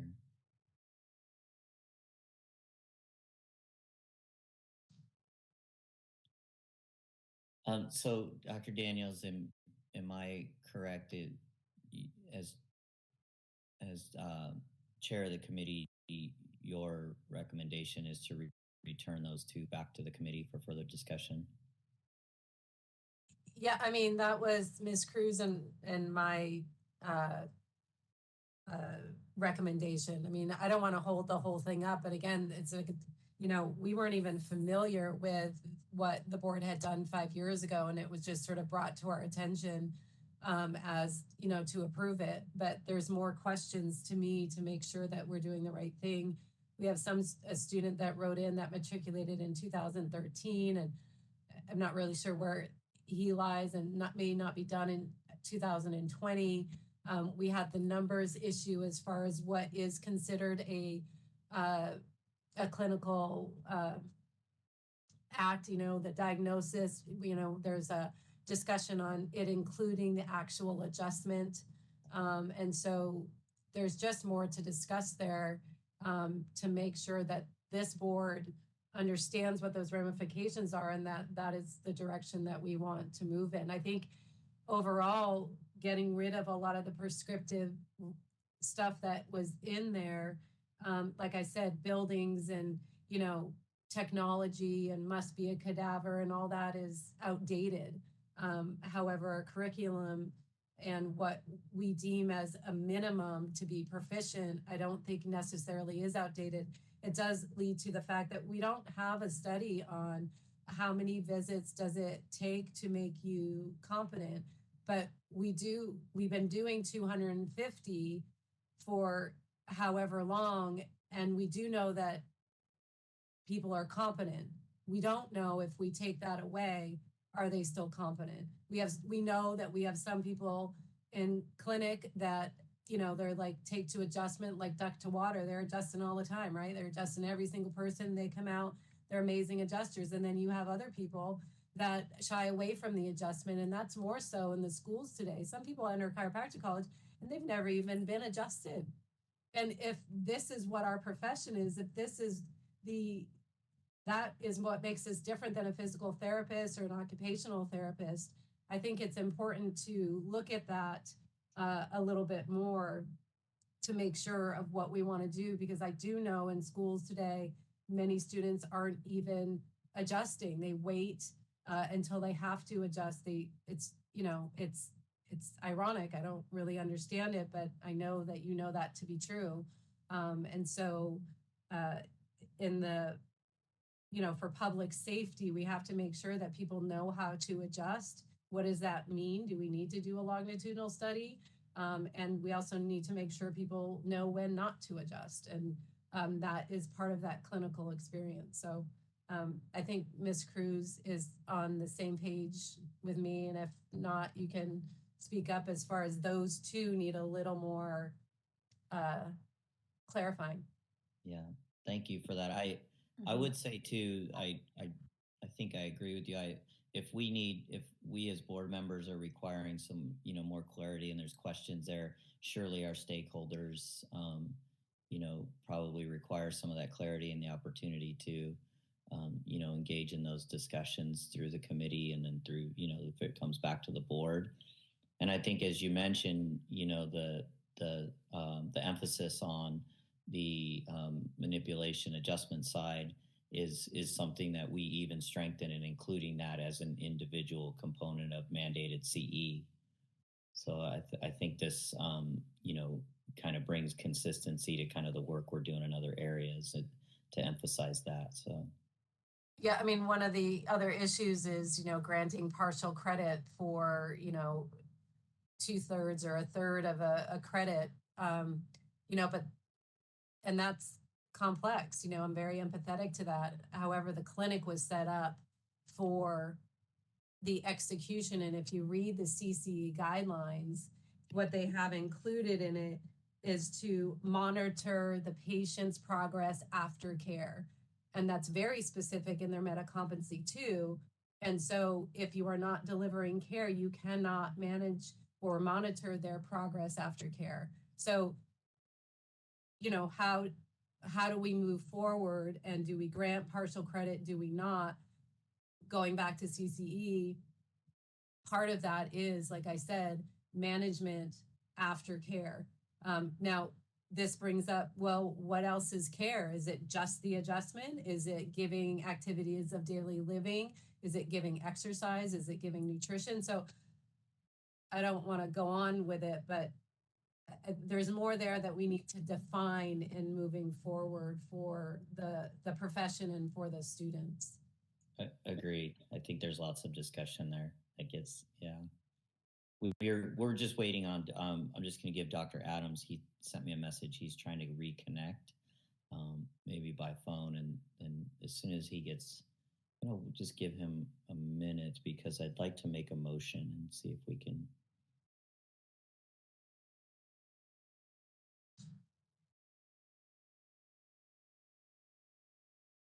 Is he in communication with any staff, or Anne? Has he contacted you? Is he trying to get back in? Dr. Paris, he contacted me, and he's attempting to join by phone. I just sent him the information for him to call in. Okay. And this is the moderator. I will promote him as soon as I see him sign in.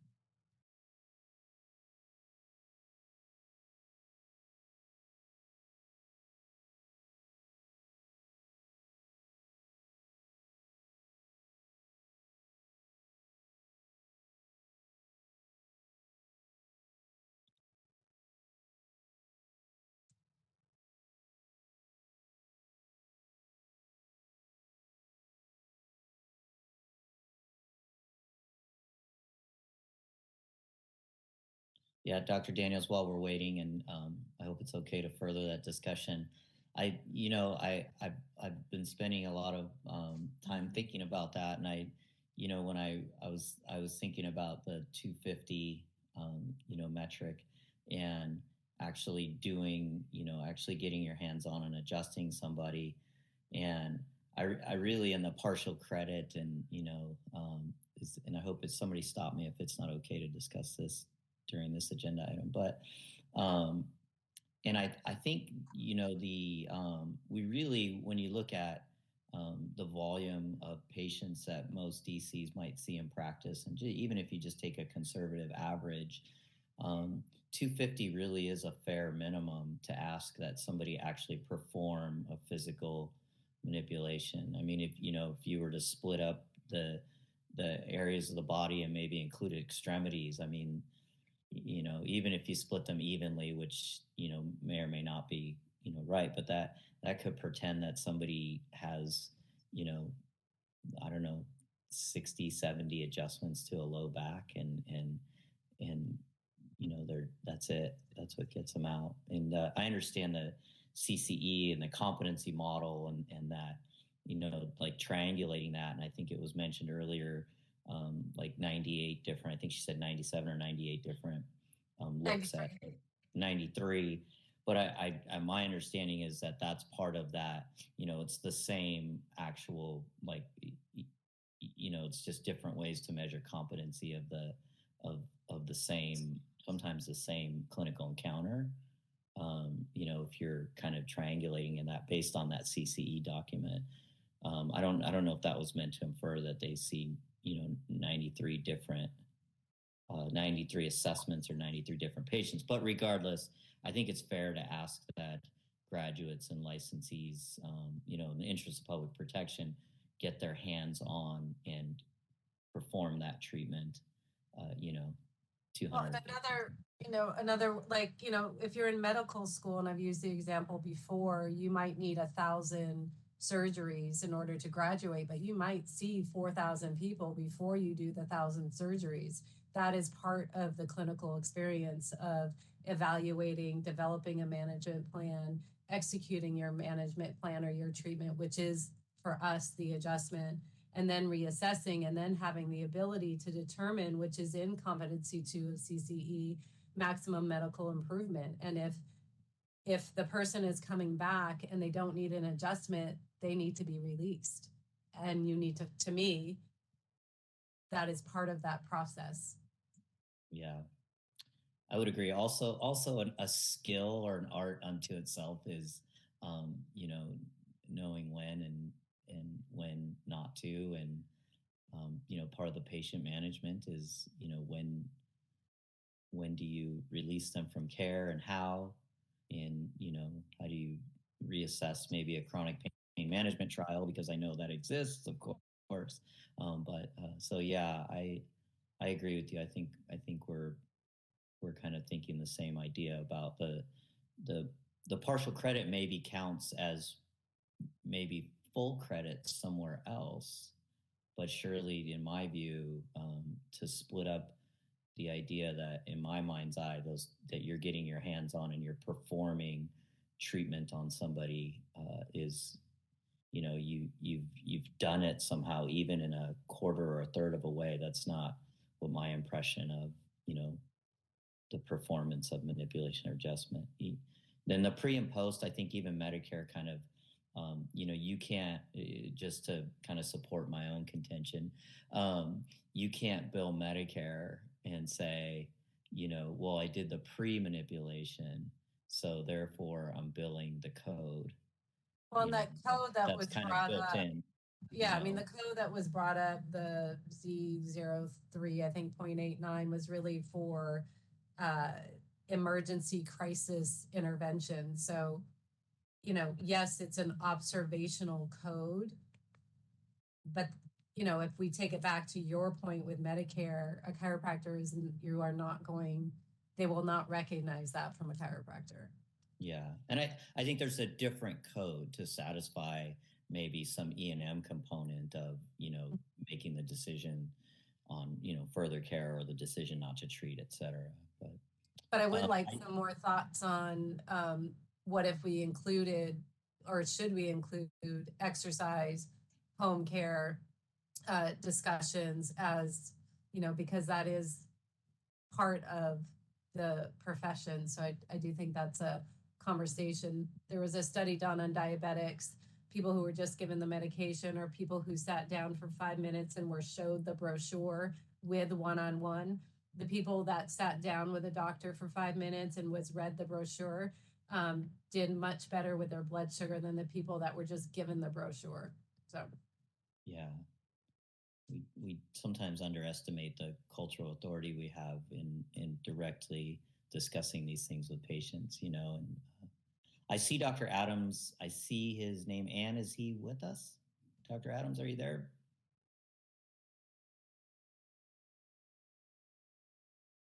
Dr. Adams, you should be able to unmute.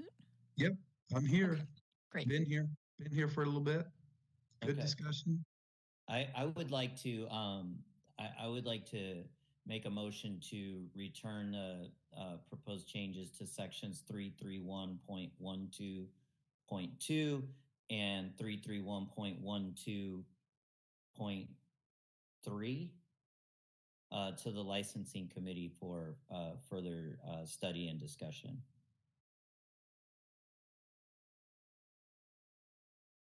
I'll second that. Thank you. Any further discussion from the committee members? No additional comments. Thank you. Hearing no more discussion, moderator, can we please open this agenda item and this motion for public comment? Certainly, we're opening this up for public comment. If you'd like to make a comment, you may raise your hand by clicking on the hand icon, or you may click on the question mark icon, type the word comment in the text box and click send.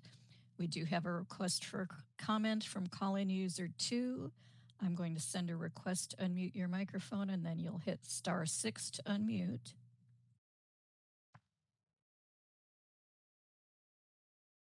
And you're unmuted. Thank you so much. This is Falcon again, student intern at Life West. Please keep some of the prescriptive details for the rules and regulations. I was a student that matriculated in about like 2012 or 2013, and so the chiropractic, the new initiative act is kind of well, that'll just open up a different can of worms, I suppose. And I just don't, like, my own experience was I have a patient that I adjusted in June of last year, and besides the required physical exams, I saw my patient every week and provided chiropractic measurements, assessments every single week. And the chiropractor that is facilitating me would not grant me any access to adjust her because the measurements found no subluxation. However, the patient is returning because there's no way to ascertain. She can't herself say she's not subluxated. There's no way to ascertain that for the future. You can't tell. You can't predict the future. So that she returns every week to get those measurements to say that there is no subluxation, and there is definitely touch involved to find that assessment. Yeah, I was regarding the ICD-10 code that the mental health industry has that recognizes the assessment and no diagnosis. I was reading about what is required for ICD-10 for chiropractic, and it requires subluxation. But even to say no subluxation requires medical intervention, or an expert to say that. You can't have the public say that themselves. You need a chiropractor to actually provide assessment to actually say no subluxation. So I propose that I requested the partial credit for the visit that finds no subluxation and no adjustment. Please keep that. Yeah, the new initiative act that removes all numbers. So it's just like the principles and practices of chiropractic. Well, physical therapy also has principles and practices, and both professions, touch patients. And if I was a patient, I couldn't tell the difference between the two. And what if I was a patient? Say, And I do not see any further requests for comment.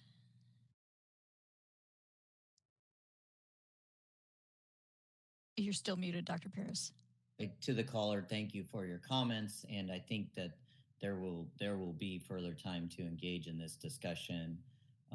As if this motion, I think, will go back to the committee, and I do agree with you. There's a lot of issues there that I think the profession still works on answering, and still research that they're looking to do on a lot of the issues you mentioned. So I hope you have the opportunity to engage with the committee and further discuss that. Thank you. And is there any other discussion from the committee members on the motion on the table? Hearing none. Mr. Sweet, would you please call for the roll on the motion, for the vote on the motion? I'm sorry. Sure. Dr. Paris? Yes. Dr. Adams? Yes. Mr. Sweet, yes. Ms. Cruz? Yes. Dr. Daniels? Yes. Thank you. Is there anything else under this agenda item? Are we complete there, Dr. Daniels? I think we're good. Let's move on. Thank you. Let me see. Let me check the time. So it is, I believe we need to give everyone a break. And is 30 minutes sufficient, board members? And is that sufficient for staff, Ms. Walker? Yes, that's sufficient for staff. Okay. So let's come back let's give everyone 30 minutes for lunch, and we'll be back at 1:50, and we'll resume with agenda item 14.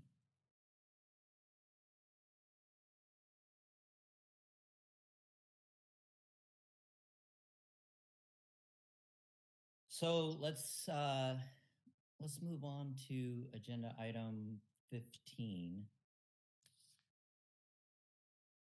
Or no, wait, did I skip one? 14. 14. I'm sorry. You're welcome to skip me if you want. Yeah, I know. Sorry, I got so much paperwork in front of me.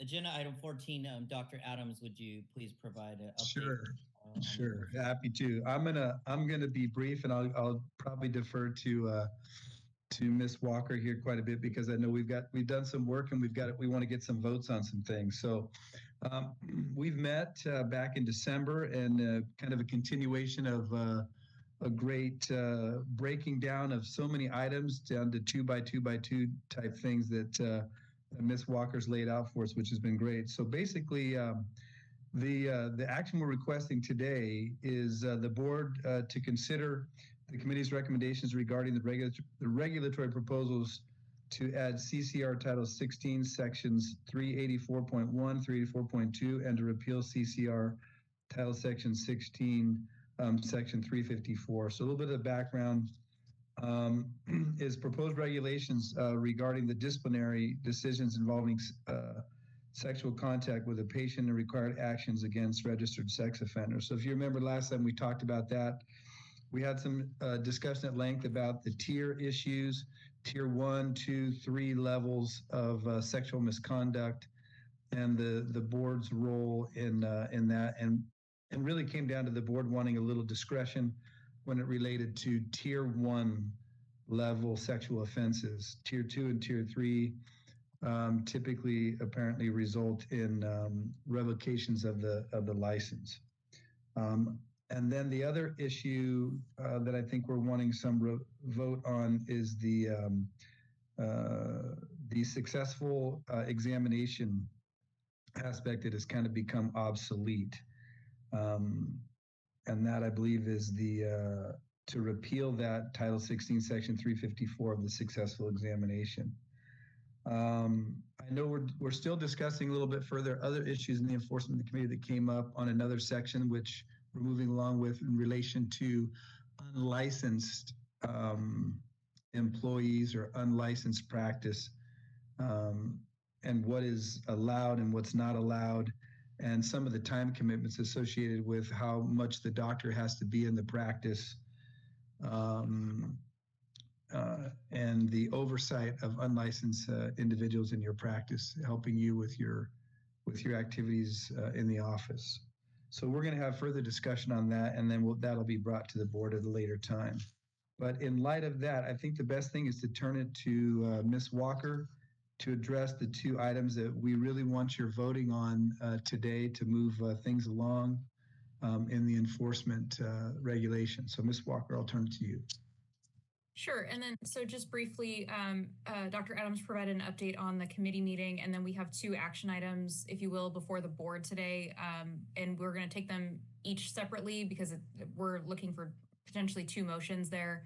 I would like to defer over to our enforcement committee liaison, Tammy Pitto, to provide a staff report on each of those agenda items, 14 B and C.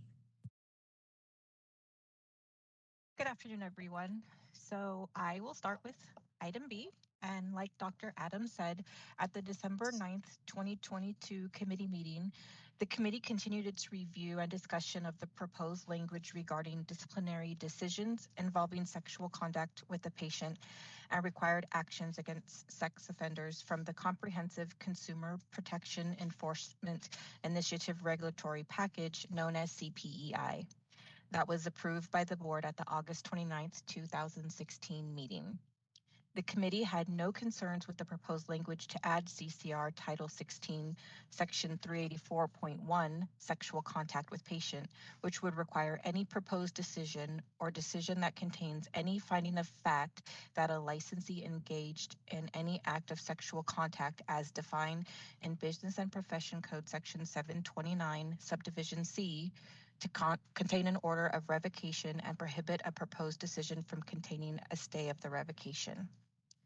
The committee also considered the proposed language to add CCR Title 16, Section 384.2, required actions against sex offenders, which would require the board to deny an application for licensure or revoke a license for an individual who is required to register as a sex offender pursuant to Penal Code Section 290 or an equivalent law in another jurisdiction. This section would prohibit the board from reinstating or reissuing the individual's license, issuing a stay of revocation, or placing the license on probation. Additionally, the committee discussed California's current three-tier sex offender registration system that became effective on January 1st, 2021 through Senate Bill 384, and how it would be prudent for the board to retain its discretion for cases involving Tier 1 offenders due to the potential for extenuating circumstances where license denial or revocation without a stay order may not be necessary for public protection. The committee recommended that staff be directed to work with regulatory legal counsel to prepare updated proposed language that will require 1, any proposed decision containing a finding of fact that a licensee engaged in any act of sexual contact as defined in Business and Profession Code Section 729, Subdivision C, or is subject to registration as a sex offender under Penal Code Section 290 in any tier, to contain an order of revocation and prohibit the proposed decision from containing a stay of the revocation. 2, any board decision containing a finding of fact that a licensee engaged in any act of sexual contact as defined in Business and Profession Code Section 729, Subdivision C, to contain an order of revocation. And 3, the board to deny or revoke a license for any applicant, licensee, or petitioner who is subject to registration as a sex offender under Penal Code Section 290 in any tier, and prohibit the board from issuing a stay of revocation for any individual who is subject to registration as a Tier 2 or 3 offender as defined in Penal Code Section 290, Subdivision D, 2, and 3. At this meeting, we're asking the board to discuss the committee's recommended updates for this regulatory proposal, and if the board agrees with the proposed concept and discretion of these regulations, staff will work with regulatory legal counsel to develop final proposed text for the board's review and approval at the April 21st, 2023 meeting. So with that, like to turn it back over to the board to discuss this item. Okay, thank you.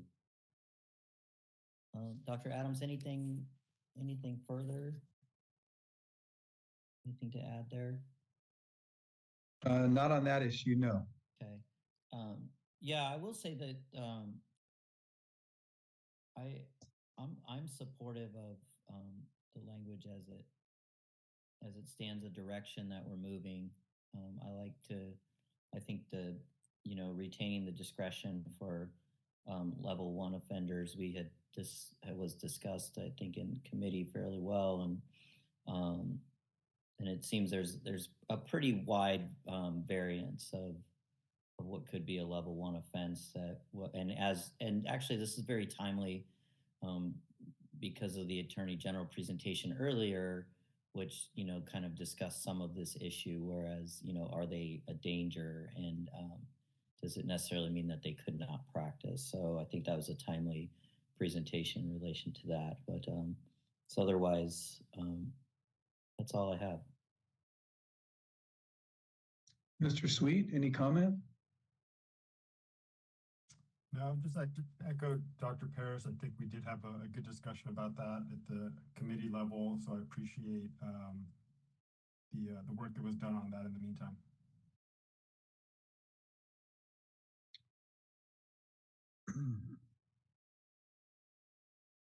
So I'd like to make a motion, if this is the time now, Ms. Walker, for us to deal with this, since we're doing them in 2 stages.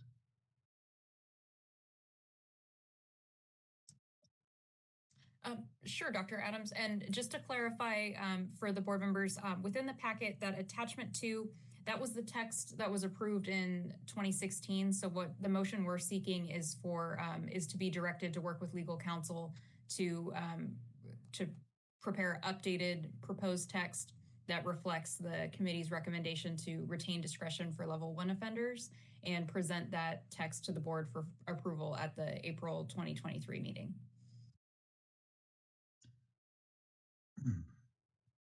So my motion would be to do just that, what Ms. Walker just said, and if I can get some help on that, but motion that direct staff to work with legal counsel to draft regulatory language consistent with this current language, with the additional language relative to the board retaining discretionary oversight, if you will, or discretion over level 1 or tier 1 sexual offenses. Does that meet enough clarity, Ms. Knight? Yes, thank you. Is that consistent with what you want, Ms. Walker? Yes, thank you. I'll second that.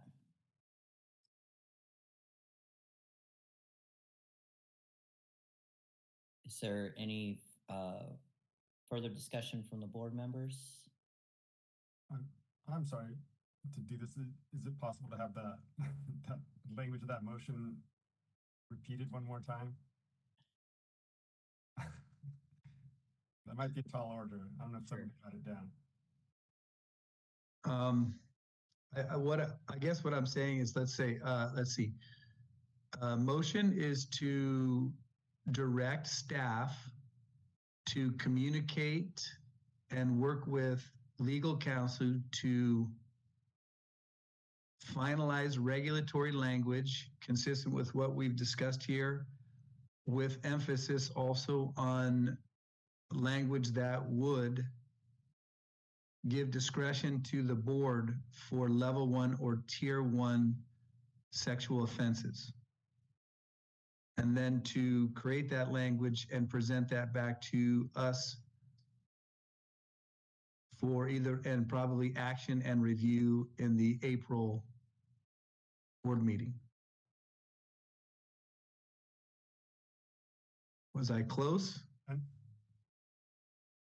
Understood. I got it. Thank you.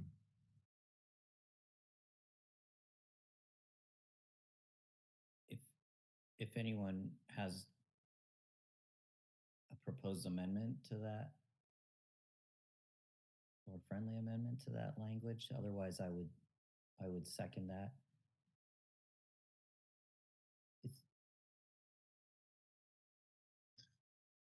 And I'm supportive of it as articulated. Is there any further discussion? Okay. Hearing none, moderator, would you please open this agenda item and that motion for public comment? Certainly.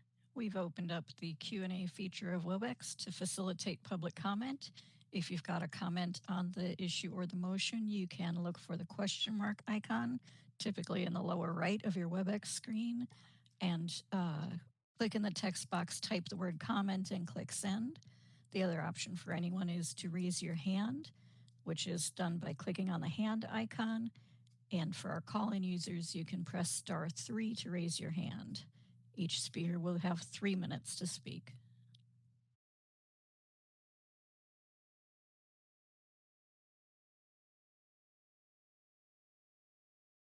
And I do not see any requests for comment. Shall I close public comment? Yes, please. Thank you.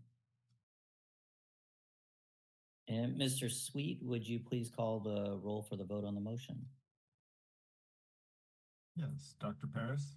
Yes. Dr. Adams? Yes.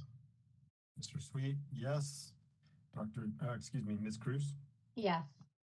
And Dr. Daniels? Yes.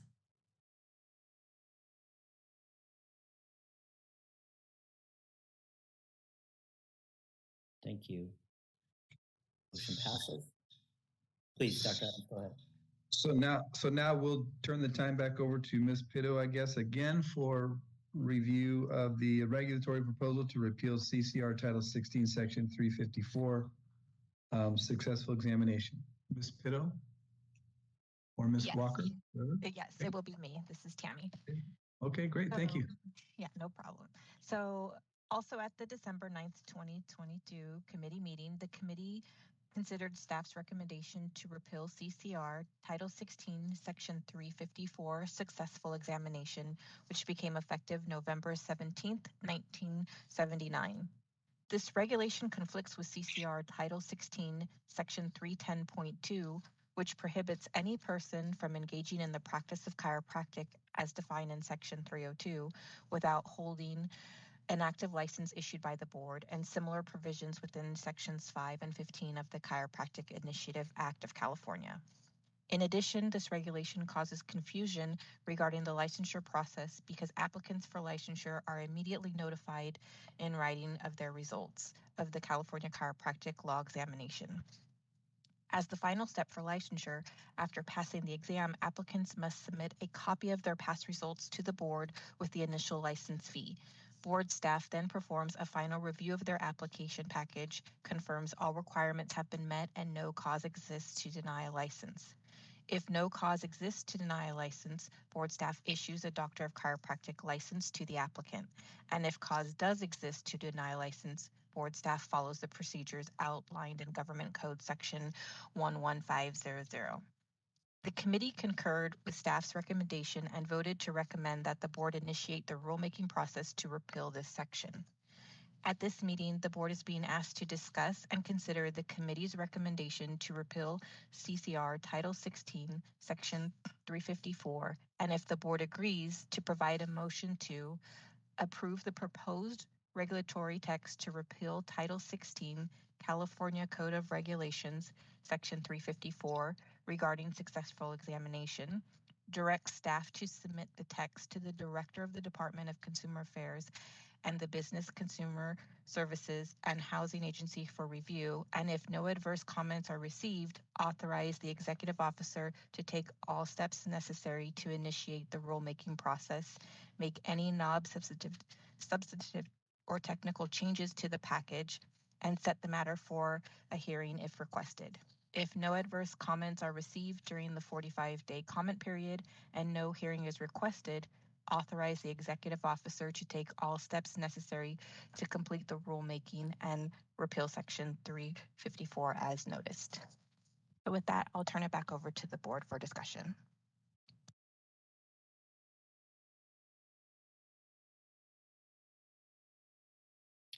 Okay. Any further discussion from the board?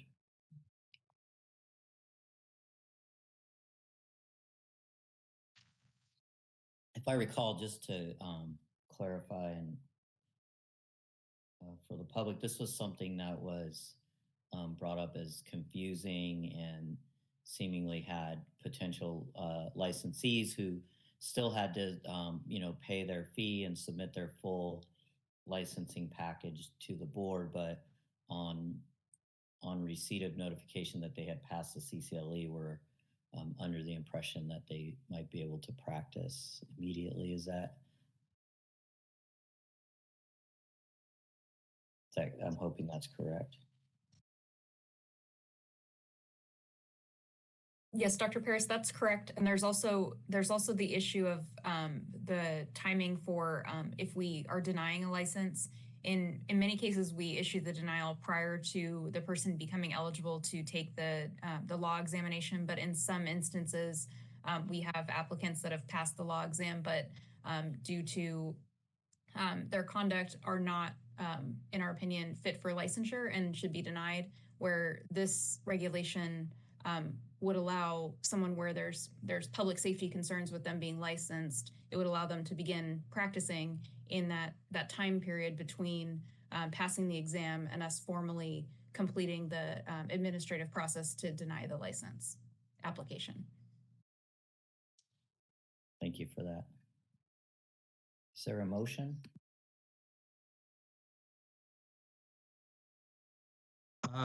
I will put forth a motion, and perhaps that was quite a long request, Tammy, I have to say. So I don't know if I can say I'd like to propose a motion as outlined by what Ms. Pitto stated at the end, because there's no way I'm going to be able to put that all together. So in short, I think I can summarize and say that the motion is that we direct staff to work with the, sorry, go ahead. Can I interrupt, Dr. Adams? I Sure. think the best thing, because it is a very complicated and very specific motion, I think the best thing would be to have Ms. Pitto recite it, and you can say so moved. That way our record is clear. Wonderful. I'd be happy to repeat it. Great. So the motion is to approve the proposed regulatory text to repeal Title 16, California Code of Regulations, Section 354, regarding successful examination, direct staff to submit the text to the Director of the Department of Consumer Affairs and the Business Consumer Services and Housing Agency for review, and if no adverse comments are received, authorize the executive officer to take all steps necessary to initiate the rulemaking process, make any non-substantive or technical changes to the package, and set the matter for a hearing if requested. If no adverse comments are received during the 45-day comment period and no hearing is requested, authorize the executive officer to take all steps necessary to complete the rulemaking and repeal Section 354 as noticed. So moved. Second. Very comprehensive. Thank you.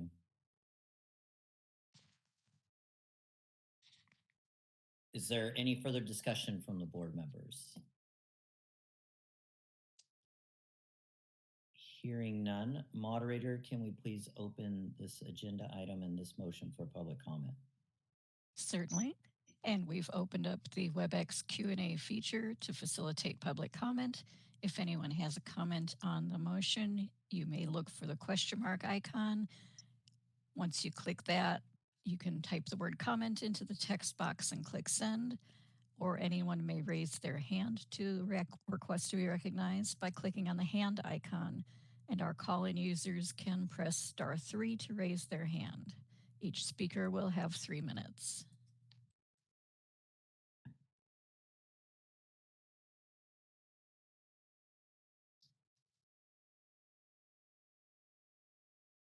And I do not see any requests for comment. Shall I close the public comment feature? Please, thank you. You're welcome. Mr. Sweet, would you please call the roll for the vote on the motion? Yes, Dr. Paris? Yes. Dr. Adams? Yes. Mr. Sweet, yes. Ms. Cruz? Yes. Dr. Daniels? Yes. Motion passes. Thank you. Okay. I have nothing further. Thank you, Dr. Adams. Moving to agenda item 15, the Continuing Education Committee report. I would say that, you know, we've been working, when I was going through the packet and we've been working on that, which was 2011 language that the board started, you know, looking at making regulatory changes to back in 2015. And I feel like this is kind of coming to, you know, this is kind of coming so close to completion now. And it's, you know, 2023. So all the good work takes a while to do, as you all know. And what we're really looking for today is, I'll go over just briefly, and for the public, go over 360 to sections 360 to 364. And we want to make sure that, you know, this is the direction that we want to, you know, in the concepts, and then this language needs to go back to legal and to for some, you know, review and edits, and then needs to go to start the fiscal analysis. So we'll look for a motion to direct staff to work with legal to finalize the forms and work with fiscal to prepare the final language for approval.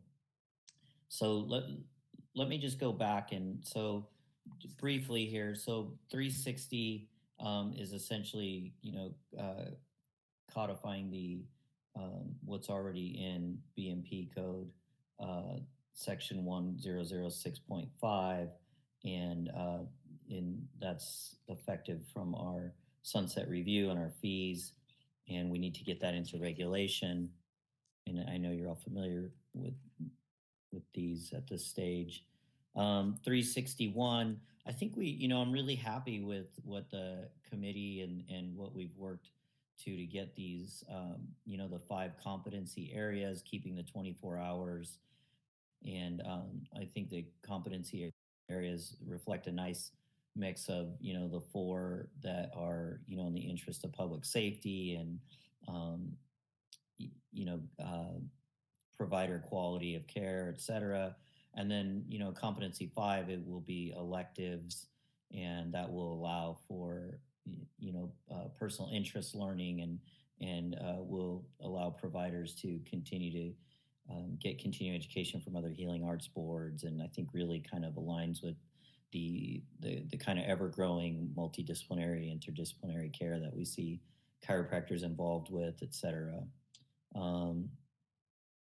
And section 362, I like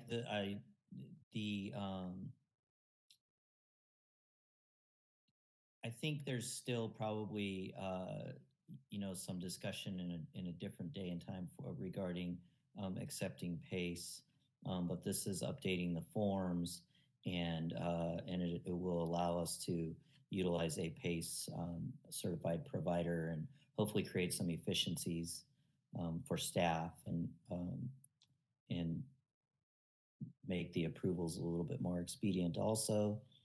363, I think we did a really great job of defining the essential, the courses and the definitions of the learning methods. I will say this discussion goes back a number of years, and I think we really hit the mark with, you know, kind of finding the correct language that kind of properly identifies what exactly we're, in-person learning versus live and interactive given via electronic means. And the committee had discussed, the real-time audio and video connection, because there was a discussion about, could that be just audio, and then strengthening distance learning with requiring a test, et cetera.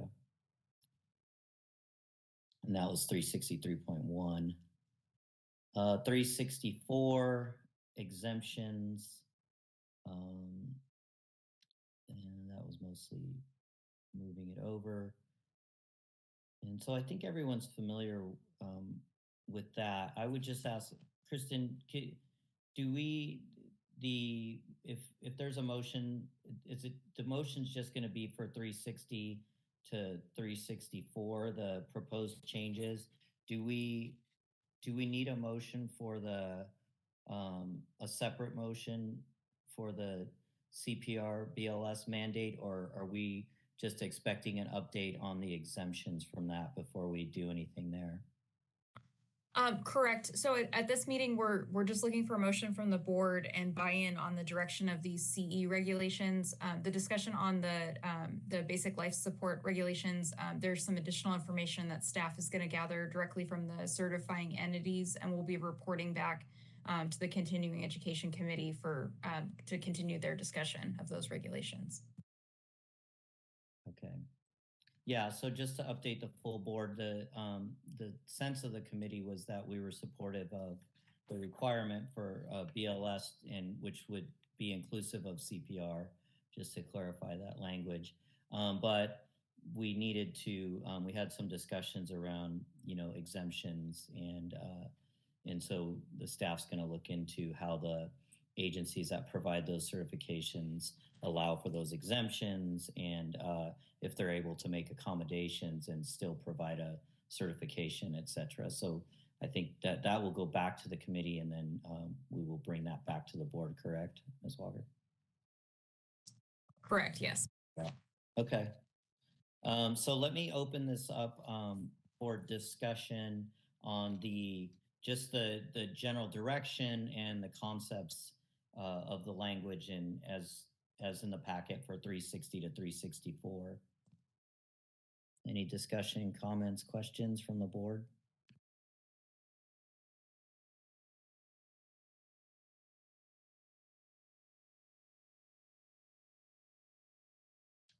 Okay, hearing none.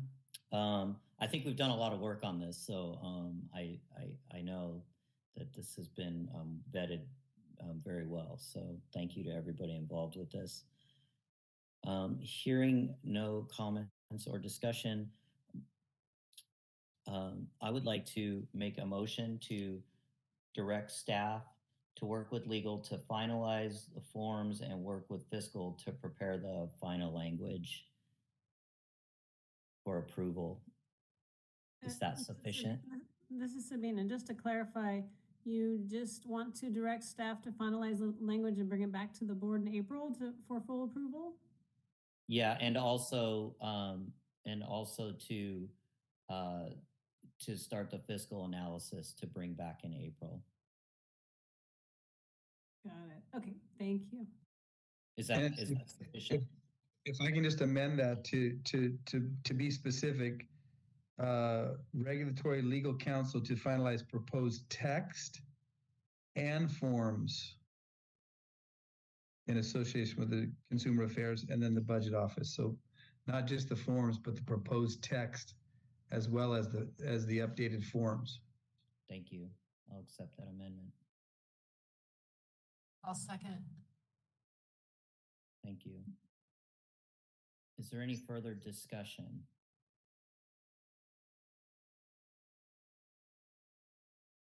Ms. Knight, is that motion sufficient? Yes, I was just trying to go back and double check. I was having some issues with my PDF, so perfect. Okay, thank you. Hearing no further discussion, Moderator, can you please open for public comment? Certainly. We've opened up the WebEx Q&A feature to facilitate public comment. If you'd like to comment on the motion, you may look for the question mark icon, click on that. In the text box, type the word comment and click send, or anyone may raise their hand to ask to be recognized by clicking on the hand icon, and our call-in users can press *3 to raise their hand. Each caller, each person will be given 3 minutes to speak.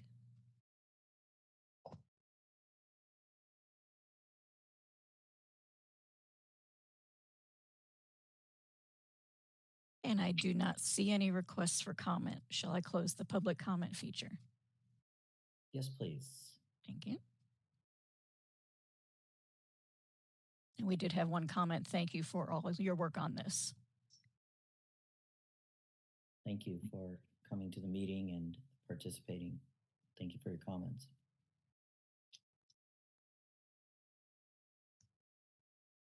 And before we call for the vote, I'd just like to see, Ms. Walker, is there anything else on this that we left out or should be noted? No, I don't believe so. We have the direction we need to finalize this and bring it back for the board's final approval in April. Thank you. Mr. Sweet, would you please call for the roll of the vote on the motion? Dr. Paris? Yes. Dr. Adams? Yes. Mr. Sweet, yes. Ms. Cruz? Yes. Dr. Daniels? Yes. Motion passes. Thank you. Okay, so we'll expect the BLS CPR and that issue to come back to the committee and eventually make its way back to the board.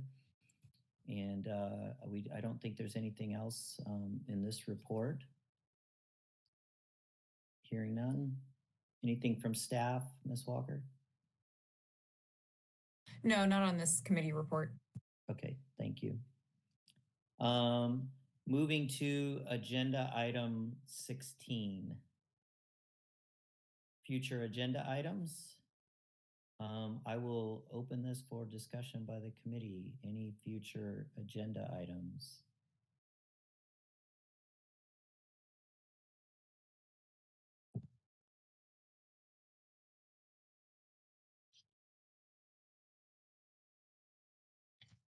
Hearing none. Moderator, can we please open future agenda items for public comment? Certainly. And if anyone has suggestions for a topic to be discussed at a future meeting, please look for the question mark icon, type the word comment in the text box and click send, or raise your hand by clicking on the hand icon. And you may also, call-in users can use *3 to raise their hands. We do have a raised hand from call-in user 2. And call-in user 2, I'm sending you a request to unmute, and you can use *6 to unmute yourself. You'll have 3 minutes. And you're unmuted. Hi, Falcon here, student intern from Life West. Pardon if I'm overly fixated on this, but I just wanted to clarify if the item of Z3.89 of the mental health industry put forth about the ICD-10 code recognizing their assessment with no diagnosis. It is of my opinion, I'm only an intern though, that there should be room, there's always room for change, so long as the criteria says it, deems it necessary. And I would really have to stress, like, sure, the partial patient treatment part, but if the chiropractic equivalent, because I don't know the ICD-10 code for no subluxation. I know there's a lot of codes that signal subluxation but not no subluxation, and if only the psychiatrist has the assessment penny, chiropractic doesn't. So like if I'm gonna set up an appointment with a patient, and I'm gonna like it's like me as a like a quarterback, throwing a pass, and that penny has to travel some distance to the destination, and we have to determine if they caught it or not, or it got intercepted. So could is there a chiropractic equivalent ICD-10 code for the assessment recognition? As I assume it's like the equivalent to the education request that I put forth. But what committee would oversee what the ICD-10 equivalent would be?